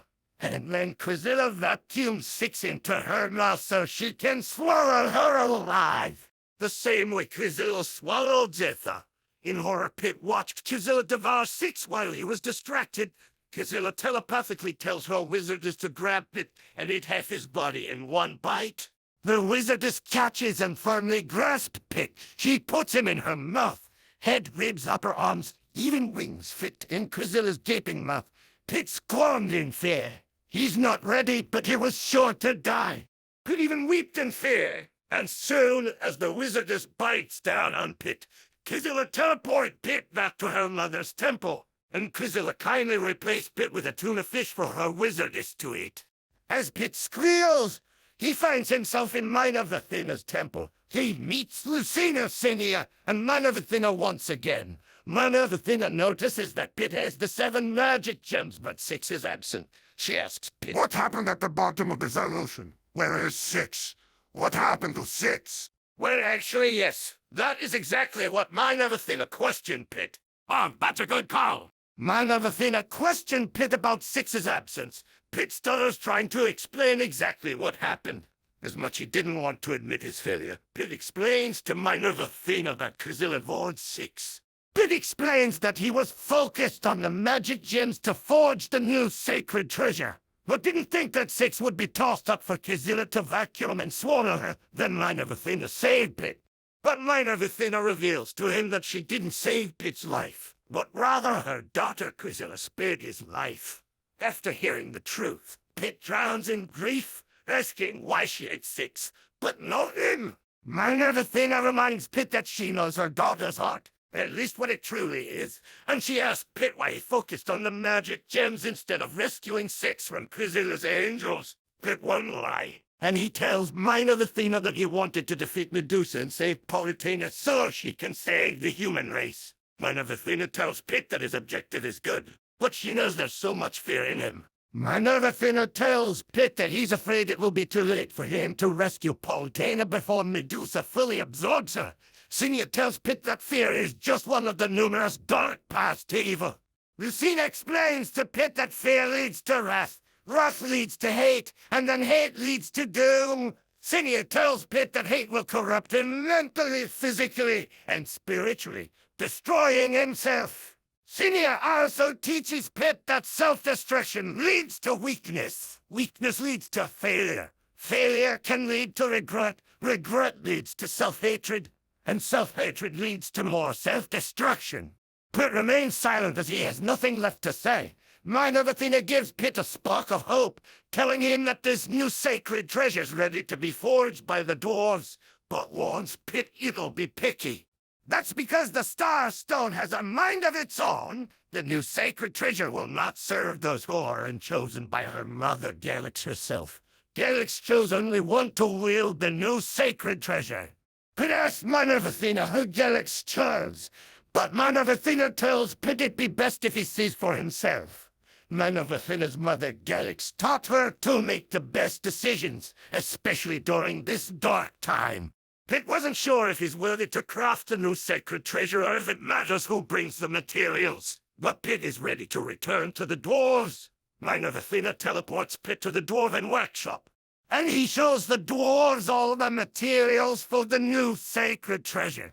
The Star Stone, the cleansing sands, the high copper, the great iron, and the 7 magic gemstones. The dwarves are impressed. The dwarves ready their workshop, fire up their furnace, and organize their tools and instruments. First they smelt the great iron into 2 identical molds shaped like a sword, and one like a disc. Next the dwarves smelt the high copper into their extrusion machine to create high copper wires, and braid the high wires in one cable for maximum electric flow. Then they line the high wires in order. Then the dwarves melt the cleansing sands into 3 cleansing lenses. They place them between the 2 blades in one half of the great iron sword, lining the cleansing lenses with the green high wire. They also melted the leftover cleansing sands into sharp cleansing spikes, shaped like arrowheads, putting the 2 spikes in the 2 tips of the blades, lining the cleansing spikes with the high wire. After that, they draw a 7-pointed star on the great iron disc. They carefully place the 7 magic gemstones into the 7 tips of the star. Then they put the disc in the wired half of the sword. Next, they make a great iron ring to fit in the center of the disc. They put the Star Stone in the ring and put it into the disc. They weld the ring to the wired half of the sword, but not to the disc. That way the disc can spin freely, while the ring does not spin. The dwarves line the tip of the Star Stone with the high wire. That way the Star Stone can connect to 1 magic gem at a time. Then they lay high wire around the magic gems on both sides of the disc, so each magic gem can control the power of the Star Stone, conducting the electricity from the Star Stone through the magic gems and into the cleansing lenses. To help the Star Stone spin the disc, the dwarves wrap high wire around the inside the disc and outside the ring. Then they connect the outer ring high wire to the stone, keeping the disc spinning, wires separated from the high wires inside of the disc and the high wire connecting to the cleansing lenses. Finally, they put the other half on the wired half of the sword, and then they carefully weld the 2 halves together without shattering the cleansing lenses and sharpen the edges of the new sacred treasure. And the sword is complete. Pit greatly thanks the dwarves. But the dwarves, tougher, Afin yeti deto grunquin loki, es Dora Renoda, Loeth, Zoe, and Darcillus stared at each other. Tougher ominously warns Pit to be ready for greater disappointment. Pit pauses for a brief moment. Then with all of his help, Pit takes the new sacred treasure and tries to test its magic, but the sword has done nothing for him. Pit stares at the new sacred treasure. What? I thought this was Kid Icarus, not let's make Pit cry and swallow sadness. Medic, you're ruining the story again. Shut up! I gave Demoman plenty of time to be dramatic. Medic, you're the drama queen of the story, and you're the drama queen who's ruining Demoman's Kid Icarus story. Why can't you just fucking shut up and just listen to what Demoman has to say? I've been listening to Demoman run his fucking mouth for more than a fucking hour, and clearly Demoman is not telling us Kid Icarus. Demoman is clearly not following the original Kid Icarus tradition. Neither did Kid Icarus making monsters, nor Kid Icarus uprising.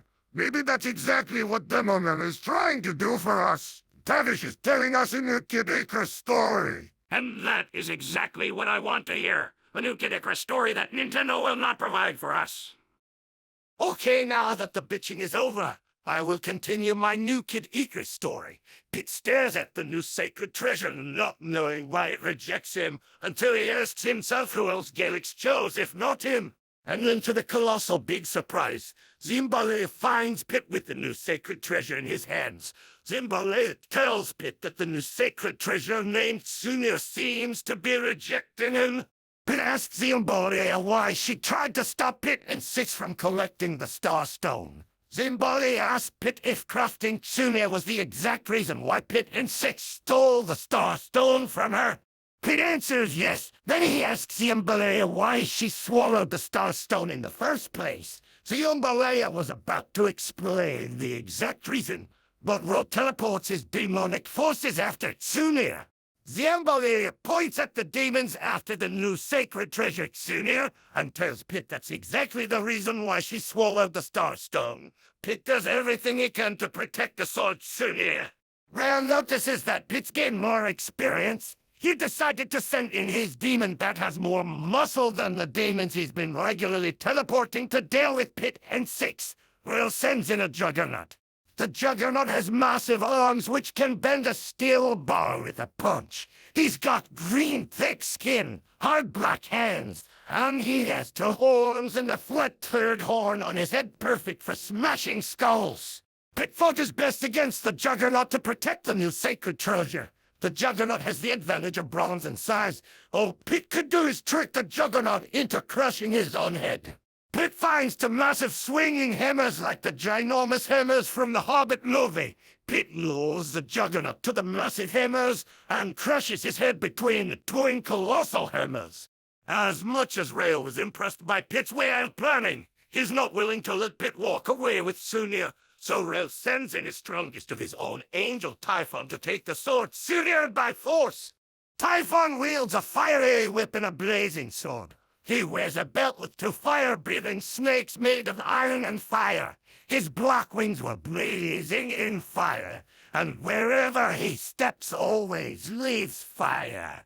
Typhon slings his fiery whip to snatch the sword Tsunir out of Pit's hands, but Pit makes dashes to dodge Typhon's whiplashes. Typhon also jumps towards Pit to slash him with his blazing red sword. Pit also dodges Typhon's leaping. After crushing demons and devils, Zimbale slams Typhon into the stone floor and forcefully takes Tsunir out of Pit's hands and swallows the sword to protect it. Zimbale tells Pit she'll be waiting for Galix's real chosen before she dives back into the mantle. As Typhon gets back up, he finds Tsunir missing from Pit's hands. Ro returns Typhon to hell. Because there's no point in killing Pit if he's not a threat to his invasion. Pit's left stranded in the workshop. The dwarves fled to their bunker, and suddenly a black circle spreads on the floor. Pit doesn't understand the growing black circle. As the rim touches his toes, Pit finds out the black circle is actually an abyssal hole. Pit flies out into the night sky and calls out to MinervAthena. But a pitch-black giant lady's hand catches him and swallows him into its palm. Then the giant lady's pitch-black hand takes Pit into the black hole, as the black hole shakes itself sealed shut. After that, Pit has himself a little blackout, and then he wakes up in a dark place where the only sources of light is thumbnail-sized confetti-colored stars, drifting all over the place like embers. Pit has no clue where he is. He finds a bunch of things you would find in a circus or a carnival, but not like a modern circus or carnival. Pit finds a mirror maze in the entrance of a blue circus tent. And in that mirror maze, Pit hears a familiar voice that actually sounds like his voice. Pit enters the mirror maze and easily gets lost, not knowing where to go. All he can do is follow his own echoes. After getting himself out of the mirror maze, Pit finds Dark Pit running backwards on a red ball to move forward. Dark Pit seems frustrated with someone original Pit doesn't see. Pit calls to Pit too, but then another golden winged angel appears out of a magical explosion which blown out of thin air. He was wearing a green tunic, his hair was sparkling gold. His skin was like green olives yet pale. He's tall as calyx, his eyes glows purple like amethysts. And then in a certain point of view, he resembles calyx. This new angel levitates with some kind of blue magic glow from his golden wings. The strange magic angel introduces himself as Shigoriath before he greets Pit and asks him what's he doing in the dark place they're in. Pit asks what is the dark circus-like place they're in. Shigoriath tells Pit that they're in a circus that he made in the dark because there's nothing in the abyssal darkness they're inside of. Shigoriath tells Pit that he found Dark Pit lost in the etc., also called the Dark. Shigoriath tells Pit that he took Dark Pit to the carnival that he created and named him Sans, because Shigoriath is real tired of this dark protagonist thing as an arch-rival. And let's be honest, how many times do we have these opposite clones with the same name? We have Shadow Link, Dark Samus, Merjack, Red Hawk, Crime Syndicate of America, Dark Avengers, Wario, etc. And that's Shigoriath's thoughts on Dark Pit's name, and he replaced it with a real name. And from now on, we will be replacing Dark Pit's name with Sans. That way we can at least give him a real name. Anyhow, Pit asks Sans why he's running on the red ball. Shigoriath tells Pit that Sans is practicing for his talent show. A talent show which has a reward for the most talented soul in the show. Shigoriath tells Pit that he can directly help Sans, but what he can do is play his games and answer his riddle. Shigoriath also teases Pit that he may win a prize if he answers his riddles. Sans tells Pit he's only playing Shigoriath's game so he can gain access to exit the dark place they're trapped in. Pit accepts Shigoriath's challenge. Then Shigoriath teleports Pit to another land. Pit finds himself in a lakeside and finds a rowboat with fishing gear, a fishing pole, a tackle box, a fishing net, and a fish basket to hold the fish. Shigoriath tells Pit to catch big and many fish. But Shigoriath's favorite fish to eat is the kind that's lazy, can't swim, and sits on their asses all day long. Shigoriath tells Pit that this game should be a piece of cake if he knows fishing. So Pit rows the boat to the middle of the lake and starts fishing, thinking the fish are in the water.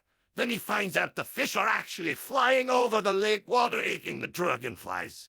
Pit notices that the flying fish have colossal fins used as wings to fly in the air, not magically levitating. Pit looks for something to catch the flying fish if there's no fish in the lake water. All Pit could find was a fly lure. It mimics a flying bug. Pit swings the lure in the air and one flying fish bites the fly lure. Pit catches his first flying fish and puts it in the fish basket. Pit catches as many flying fish as he could, and then he finds a cluster of clams beneath on the lower sides of the boat. Pit gathers the clams and puts them in a tin bucket. Then Shigoriath appears. Shigoriath teleports Pit to a forest with a beehive and a huge woolly cow grazing on the tall grass and colorful flowers. Shigoriath riddles Pit what fruit grows on a plant and burns with no fire. Shigoriath teleports away from the forest and leaves Pit to answer his riddle.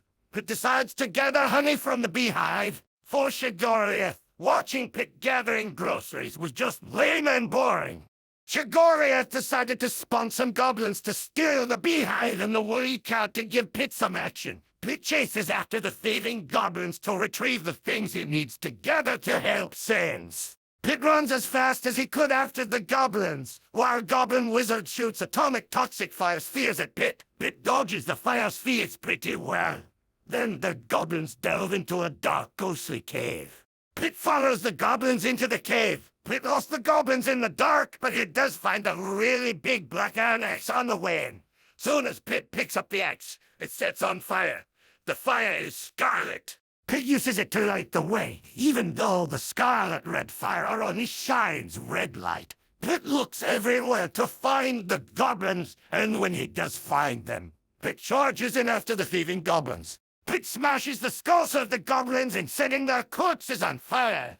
The goblins swing their blades and shoot lightning bolts out their fingers at Pit, and yet Pit still succeeds over the goblins. Pit now has access to the woolly cow and the beehive. Pit is not sure what the specific reason for the bees in the woolly cow, so Pit decided to gather honey and share and milk the woolly cow. Pit notices red chili peppers by the goblins roasted poultry seasoned with black pepper, garlic, and red chili pepper. Pit gathers the poultry and the seasonings, then Shagoria teleports Pit again. This time Shagoria teleported Pit to a dark and foggy swamp. The swamp has a ginormous variety of mushrooms, bugs, snakes, and frogs all over the place. Shagoria riddles Pit. Food is everywhere. But the tricky part of it is knowing what is good to eat and knowing what is poisonous to consume. Pit could only remember what Palutena prepared, but really what mushroom ingredients she cooked. Pit searches all over the place to find the right mushrooms and finds human corpses in the swamp water. A disturbing discovery to find rotting carcasses in a murky environment because, well, you know. After he discovered the dead bodies in swamp, Pit began to panic in fear. And then Shagoria summoned spirits that resemble the dead in the swamp. Pit sees the spirits of the dead staring at him, pressuring him into rushing to choose the mushrooms by chance. Pit randomly picked mushrooms that he could recognize he believed was safe to eat, but the ghost kept giving Pit shivers down his spine. Pit picked the mushrooms that were white or brown, smooth, and as gills. Pit picked as many as he could while the ghosts of the dead staring at him gave him so much anxiety. Shagoria teleports Pit into a large dining chamber with a very long oak table. 6 chairs on the sides, a large chair at one end, and a larger chair at the other end. Shagoria welcomes Pit for dinner with him and sends. For supper, with the garlic black pepper and chili peppers, Shagoria prepared raw fish fillets, fried oysters, cheese, honey, and spiced mushrooms. Pit was hungry, and Sans really needed a break. The 6 chairs are reserved for Shagoria, Calyx, sits, Pit, and Sans. The large chair is reserved for Palutena, while the larger chair is reserved for Nyx. Pit notices the names on the chairs. Pit takes his seat and chows down. Pit asks Shagoria how he got here and why he chose to stay in this dark room they're in. Shagoria tells the story of the primordial goddess of Midnight Nyx. Shagoria tells Pit that one time when Calyx was tricked into letting him out of the Black Mirror, Pandora pissed Calyx off into running into the Dark Mirror and shattering it with his head. That's how Pit was tricked by Pandora to create Dark Pit, Sans. Harry, you've done it again! Wow, you're good. Shagoria further tells Pit that Pandora was expecting more black energy than the Joker he is. She even said he's not Dark Calyx. Pandora said that Shagoria is the opposite of Dark Calyx. Shagoria tells Pit how he would play around with Calyx by playing tricks on him by making false holes, magical holograms, and all kinds of fun tricky illusions, also known as etc. It wasn't long that Calyx would get a grip on Shagoria and tie him up in golden chains. But the chains wouldn't hold on to him for long. Shagoria shapeshifted into a red snake and slithered out. Shagoria spied out drama between Hades and Demeter. He noticed that they were fighting for custody over Persephone. Shagoria spotted the archer. Then he observed the archer and Persephone and plots.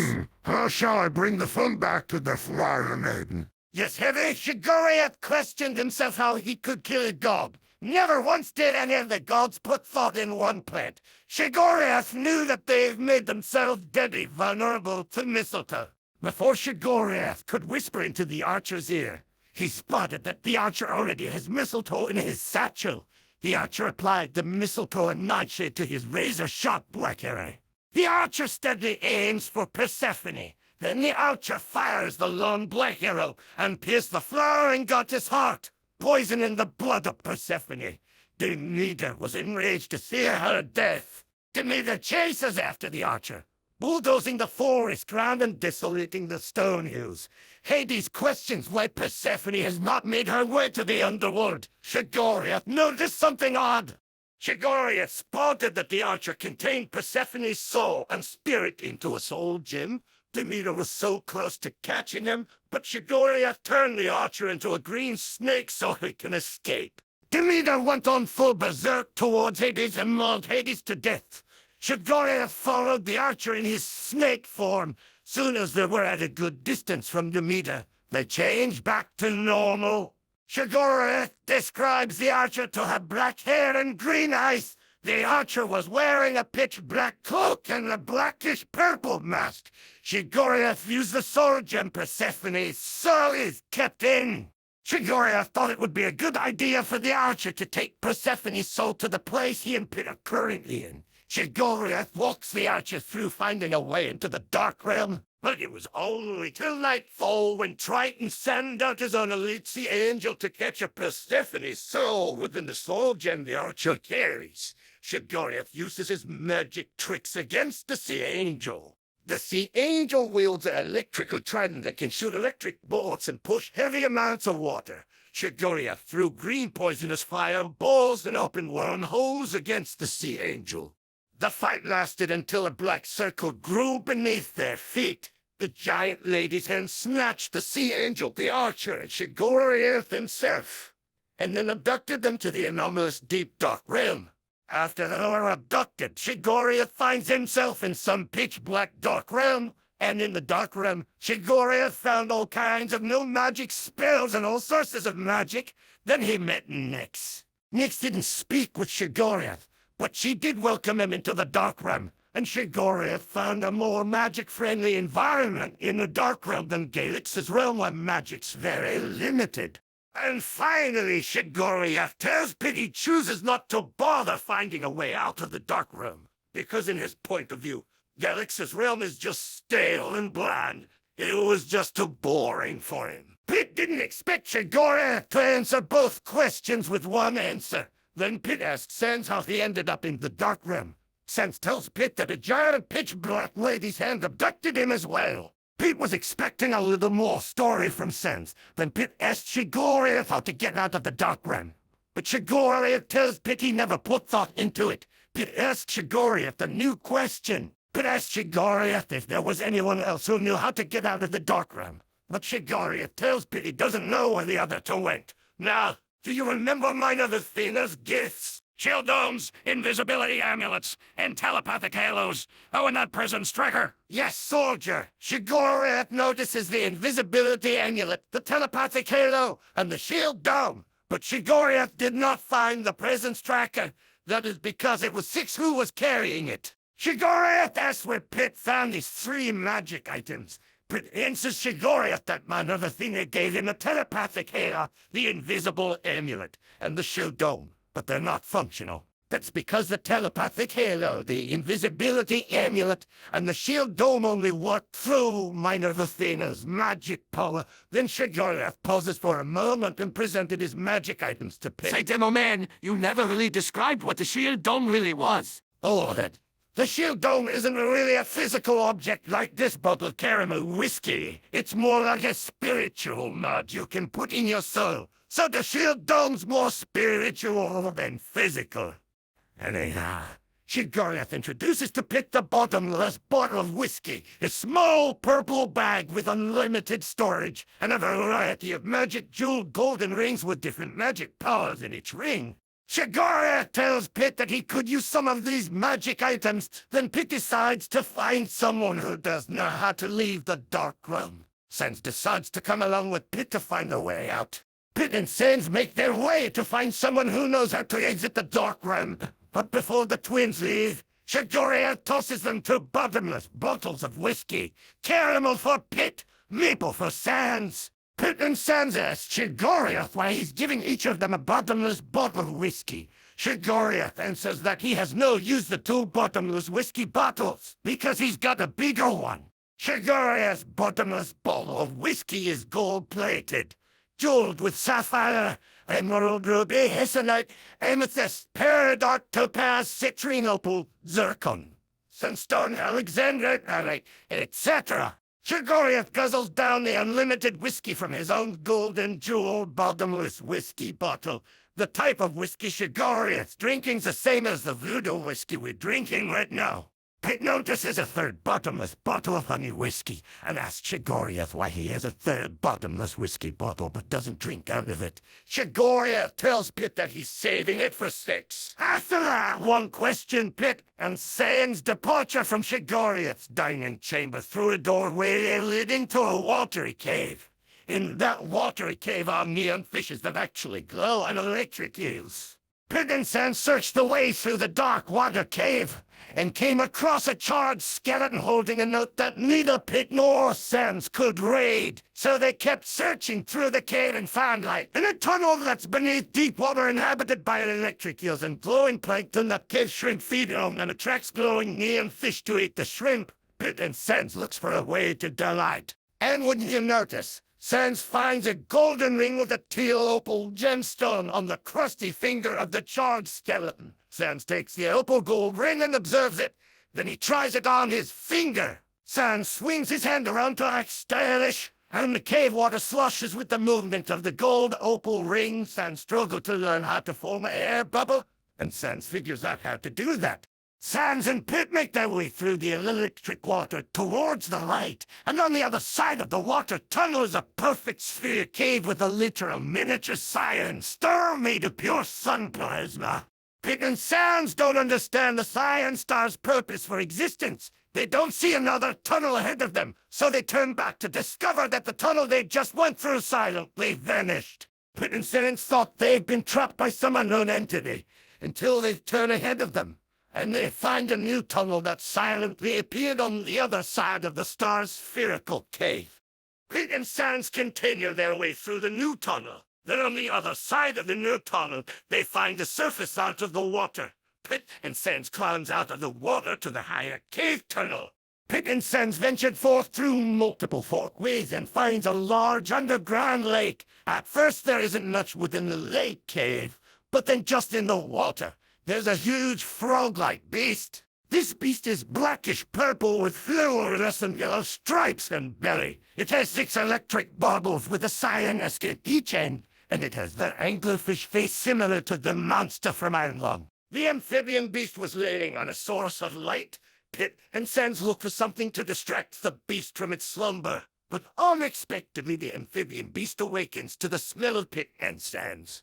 The amphibian beast emerges from the lake to eat Pit and Sans. The twin angels split up in opposite directions. The amphibian beast chases after Pit.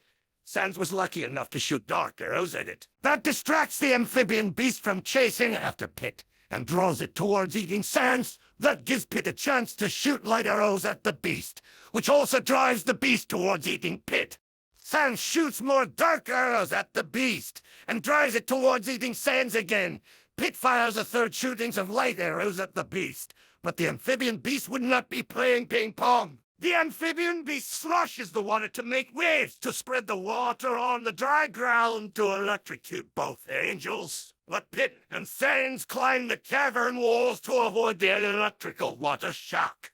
The amphibian beast chases after Pit and focusing on Pit. Sans looks around to find another way to slay the beast. Then strangely out of thin air, Sans finds another golden ring jeweled with a zircon. Sans puts the zircon gold ring into the water and freezes the water and the amphibian beast. The ice was so cold, it literally froze the amphibian beast to death. Pit is relieved with the beast dead. And luckily, the lake didn't freeze entirely. The source of light is still accessible, and Sans can still keep the gold zircon ring that freezes water in an instant. Pit and Sans investigates the light. And somehow Pit and Sans found another star stone at the bottom of the lake. When Pit and Sans came out of the cave's lake, the tunnel they came out has disappeared, but somehow a new tunnel appears. Pit and Sans enter the new tunnel and meet the sea angel sitting on a rock in the center of another cave lake. Pit and Sans sneak around the lake behind the rock, circling around the sitting sea angel. While they were creeping behind the rocks, Pit finds a cave drawing of a red giant setting fire to a landscape. the moon eating the sun, and the huge tsunamis washing away everything in the landscape. After observing the cave painting, Sans looks back at the sea angel only to discover that the sea angel is missing. Sans looks for that sea angel, but Pitch shines the star stone at another tunnel. Demoman, you never mentioned what gender the sea angel is? Neither did you tell us that Pit took the second star stone. No, I didn't. I actually thought you would automatically imagine Pit taking the star stone. And I won't tell you the sea angel's appearance until we get into a good part to describe in full detail. Demoman is a good point. Now shut up and let Tavish speak. Thank you, soldier. Anyhow, Pit and Sans enter the new tunnel and discover a new cave with cave geysers, inhabited by glowing belly newts and glowing belly frogs, eating the glowing fish in the streams. And in that cavern, Pit and Sans find a larger cave, with a town full of these humanoid amphibian monsters like the ones from Astaka, but they also had this new bigger breed right by their side. And this new breed has green spots on their black skin with bright orange spots on their pot belly, which is filled with acid, and they have larger muscles. But they don't have the same electric hands. Pit and Sans look around for another source of light, hoping it will be the way out of the dark realm. But then the sea angel lands right in front of the two, and she stands 26 feet tall. This sea angel looks exactly like Kazilla's brother Circus, sea angel. Except she lacks the anglerfish rod. She has a golden yellow skin tone. Her dreadlocks are electric, and she wears a purple pouch belt. Hey, not to rush, but in about 10 minutes we're going to hit the 2-hour mark. Then we'll keep going past that 2-hour mark, and I'll do my best not to have too much conversation in the story. You've already milked the shit out of it. Medic, shut up.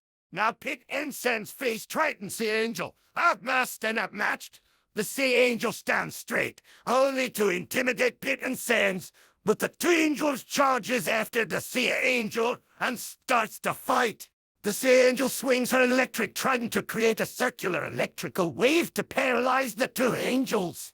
But Pit and Sans jump over the electric swing she throws at the two angels, but she's patient. The Sea Angel water bends the stream water into watery tentacles and electrified them.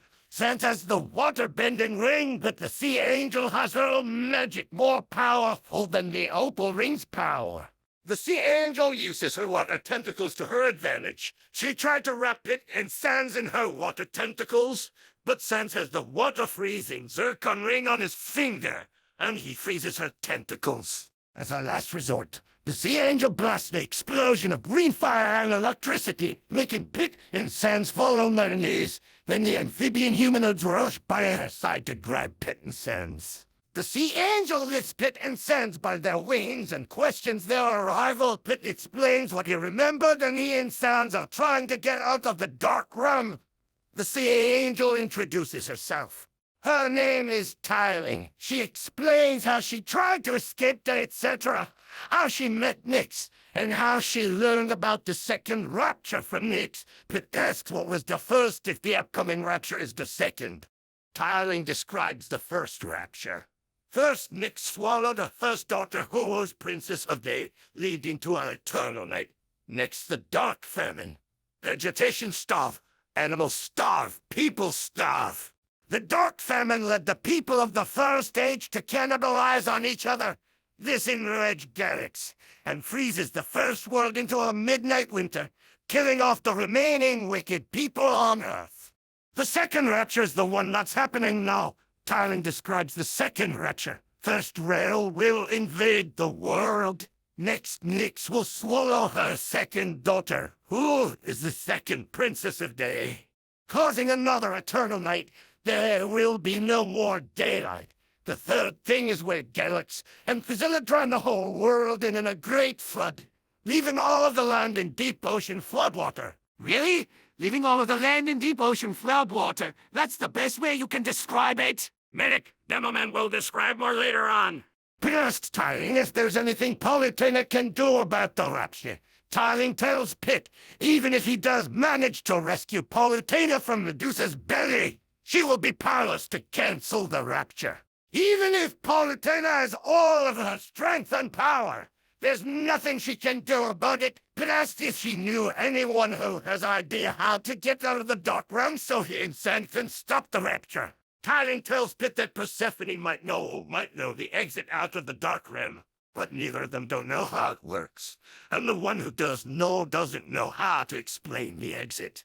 But as Tiling where they can find Persephone, she explains to Pit how Nyx is in control of the dark realm.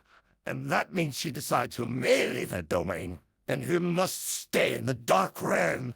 Pit and Sans look around to find more light, and finds a red door over the cave where the amphibian humanoids dwell. Pit and Sans make their way to the door, opens it, and returns to Shigoriath's diner. Shigoriath asks Pit and Sans if they found the way out yet. Pit and Sans asks Shigoriath if he knows where they can find Persephone. Shigoriath points at a random door before guzzling more whiskey. Pit and Sans open the door Shigoriath pointed out and enters an Egyptian-like temple. Pit and Sans find a prophecy on the walls of the hallway. Pit couldn't read the writings, but Sans could read it. Sans reads to Pit. During the first age, Galax created the people who were living like Egyptians, and they would worship the goddess of light and the sun, Zenethar. All was good until they got greedy. People would be hoarding all kinds of treasure and making idols of the gods they worshipped. They would steal from each other, commit sibling incest, and forget about the primordial goddess Galax. Even though there are those who went on many adventures to make a good difference, but it wasn't enough to even out the evil humans. Nephthys, who is the goddess of darkness, came out of the underworld. Nephthys literally slithered across the first world and showered the humans with fear and despair. She creeps behind Zenethar and swallows her alive by surprise. Then the first rapture begins. Demoman, not only does this sound like Egyptian mythology, but I've noticed a lot of war in your story. Yeah, I get it. Ancient Greeks and Egyptians were a bunch of degenerates. The only reason why I make the gods eat other gods is because I think that's how gods gain powers from other gods. It's gross. And it would be difficult to describe another way for a god to consume another god without war. Although I could say one god used magic to consume the other god. But it's still war either way. Yeah, it sucks. But at least the war shit happening in my story isn't supposed to be a sexy thing. It's supposed to be a terrible thing. That makes it better, because why the hell would you like to see some woman swallow someone alive? Yes, after Sans read how Nyx swallowed her firstborn daughter Isis, which lead to eternal night, which lead to famine, which led to cannibalism, and then in the first rapture with the midnight winter. Sans reads the next story of the Second Age, and then noticed that the Second Age is exactly the same time they're in right now. The Second Age tells how Paratena ruled mankind after Zenethar's time. Paratena would be the one who showers mankind with all kinds of food, while Medusa would take pleasure with bringing famine to the humans and turning them into stone for fun's sake. Paratena stopped it. Paratena banished Medusa to the underworld. That didn't work, of course. Medusa attacked Paratena and imprisoned her in her own temple. Pit stops Medusa, Orcus, and then Hades. But that will soon stop. The second rapture takes place in the Second Age. First, the demons will break loose. Next, Nyx swallows her second daughter, Lemura, which leads to another eternal night. And last, the world will drown. The flood of the second rapture will raise the sea level so high the Second Age world will be crushed in black water. But also, Galax would happily heal and enlarge Earth for the upcoming Third Age. Pit and Sans see that the Third Age is blank but 3 times longer than the last 2 ages. Pit was disturbed to find the Second Age only lasted half as long as the First Age. Sans questions why, sir. After the disturbing prophecy, neither Pit or Sans hopes it comes true. Then they hear laughter from the hallway. Then this voice tells the 2 angels to come enter her chamber. Pit and Sans do so. Pit and Sans follow the echoes of the voice, and they entered the room. But they weren't alone, for Nephthys lays in her own king-size bed. She slams her bedroom door shut, locking Pit and Sans inside. Pit and Sans gaze upon her. Nephthys is 10 times bigger than the Empire State Building. She has a snake's body for legs. She has for arms her scales are blackish blue. Her skin is a very bright cyan. Nephthys' dreadlocks have blackish-purple scales. She wears a fancy purple poncho. She wears gold and jewelry. And then she's quite beefy when it comes to body shape. Nephthys grabs Pit and sends in S. What brings two little morsel angels to my bed chambers? Has their mother not taught them about me? Nephthys, the goddess of darkness, and devourer of the goddess of light. Yes, Pit and Sens tells Nephthys they're going to find Persephone. Nephthys reveals Persephone trapped inside her eye. Persephone can't get out, showing that Nephthys has fully absorbed her essence. Nephthys asks Pit and Sens why they were looking for Persephone. The two angels tell her they're looking for a way out of the dark realm. Nephthys tells the twin angels that only Nyx can let them out. But even if she does grant their wish, they'll be still in the darkness, because Nyx is getting ready to devour the day goddess Lemur, and the night will swallow the day and begin the eternal night. Pit begins to feel disgruntled about the second rapture, but Nephthys offers Pit a deal. If she's willing to teleport Pit to Nyx platform, Pit will allow her to temporarily track his location. Sans feels suspicious about Nephthys' offering and tells Pit to refuse her deal. Nephthys asks Pit what other choices they have. Pit doesn't see any other choices, so Pit accepts Nephthys' deal. Nephthys teleports Pit and Sans on the platform floating right in front of Nyx herself. Nyx appears as a huge pale maiden with long pitch black hair, demon black eyes, and she wears a pitch black robe. Nyx holds the platform in her fingertip. Pit nervously and politely asks her to let them out of the dark realm. Without moving her lips, Nyx tells Pit and Sans there's a good reason why she took them to the void where the two angels are better off in her custody. She tells Pit and Sans that they will stay in the Ither where Nyx is the primordial goddess queen. Pit asks Nyx if she'll let them out, but Nyx denies Pit's request. She explains how the majority of the human race is corrupted and evil. She explains the damage the humans have caused, and she explains why the second rapture must begin. Pit begs Nyx to spare humanity and cancel the second rapture, but she explains that it's Galax who's controlling the second rapture. Even if she does cancel the rapture, they will take all of humanity. Pit begs Nyx to at least help him save Polytena. Nyx explains how Polytena was just doomed to be vulnerable to literally every single one, like in the original game Myth and Monsters, an uprising. Pit asks Nyx if there's anyone who is worthy of at least a second chance. Nyx tells Pit that the chosen people of Galax and those who follow her are blessed to be saved from the second rapture. But as for the rest, they are doomed to drown in the great flood, never to be drained for all eternity. But if he wants, he can save the surviving people of Angel Land, and it's not too late to do more. Nyx explains how Medusa has completely consumed the souls and spirits of Zeus, Poseidon, and Hades, removing them from existence. But there's still time for Polytena before Medusa fully absorbs her. If he can ask MinervAthena to force Medusa to disgorge Polytena, she can tell him how to save the people of Angel Land. But Nyx warns Pit that she'll come out extremely weak, crippled, sick, and weary. Pit asks Nyx if she'll let him do that. Nyx tells Pit she'll allow it. But for Sans, he's bound to Nyx magic. Pit tells Nyx that it was Pandora who created Sans and named him Dark Pit. Nyx says yes. But whose dark matter did Pandora use to create Sans? Pit and Dark Pit now named Sans stared at each other, asking themselves if this was true. Nyx reveals the truth within a normal, everyday mirror. Sans was horrified to see what he truly is in the mirror. Sans saw his own reflection as pale-skinned, full-pupil, black-eyed, pitch-black hair, and even his clothes are black as night. Sans shivers. Well, speaking of that, Nyx actually has completely black eyes. I should have described that Nyx had completely black eyes instead of demonic eyes. That way it makes Nyx less demonic and more ghostly. Think before you speak, damn it! Shut up, medic! Sans shivers in realization of what he really is. Nyx explains how Sans is bound to her realm. Pit tries to encourage Sans to move along, but Sans chooses to stay in the ether with Nyx.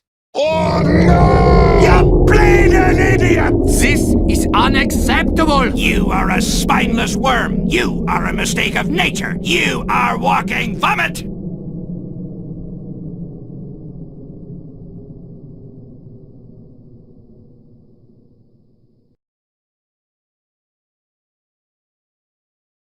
Scout! Have you seen my box of sandwiches? Scout, what the fucking shit is wrong with you? Why would you nail down your dick on a fucking block of Relax. wood? I built this block of wood into my dick to extend my dick. Isn't this the most fucking sexiest thing you've ever seen? No, Scout. That's how you fucking die from blood loss. And probably kill your own manhood. Bitch, I'm more fucking man than ever. Oh God, I don't feel good. I'm not cleaning up this mess. And I am not taking responsibility for Scout's death. Because this is what Scout brought upon himself.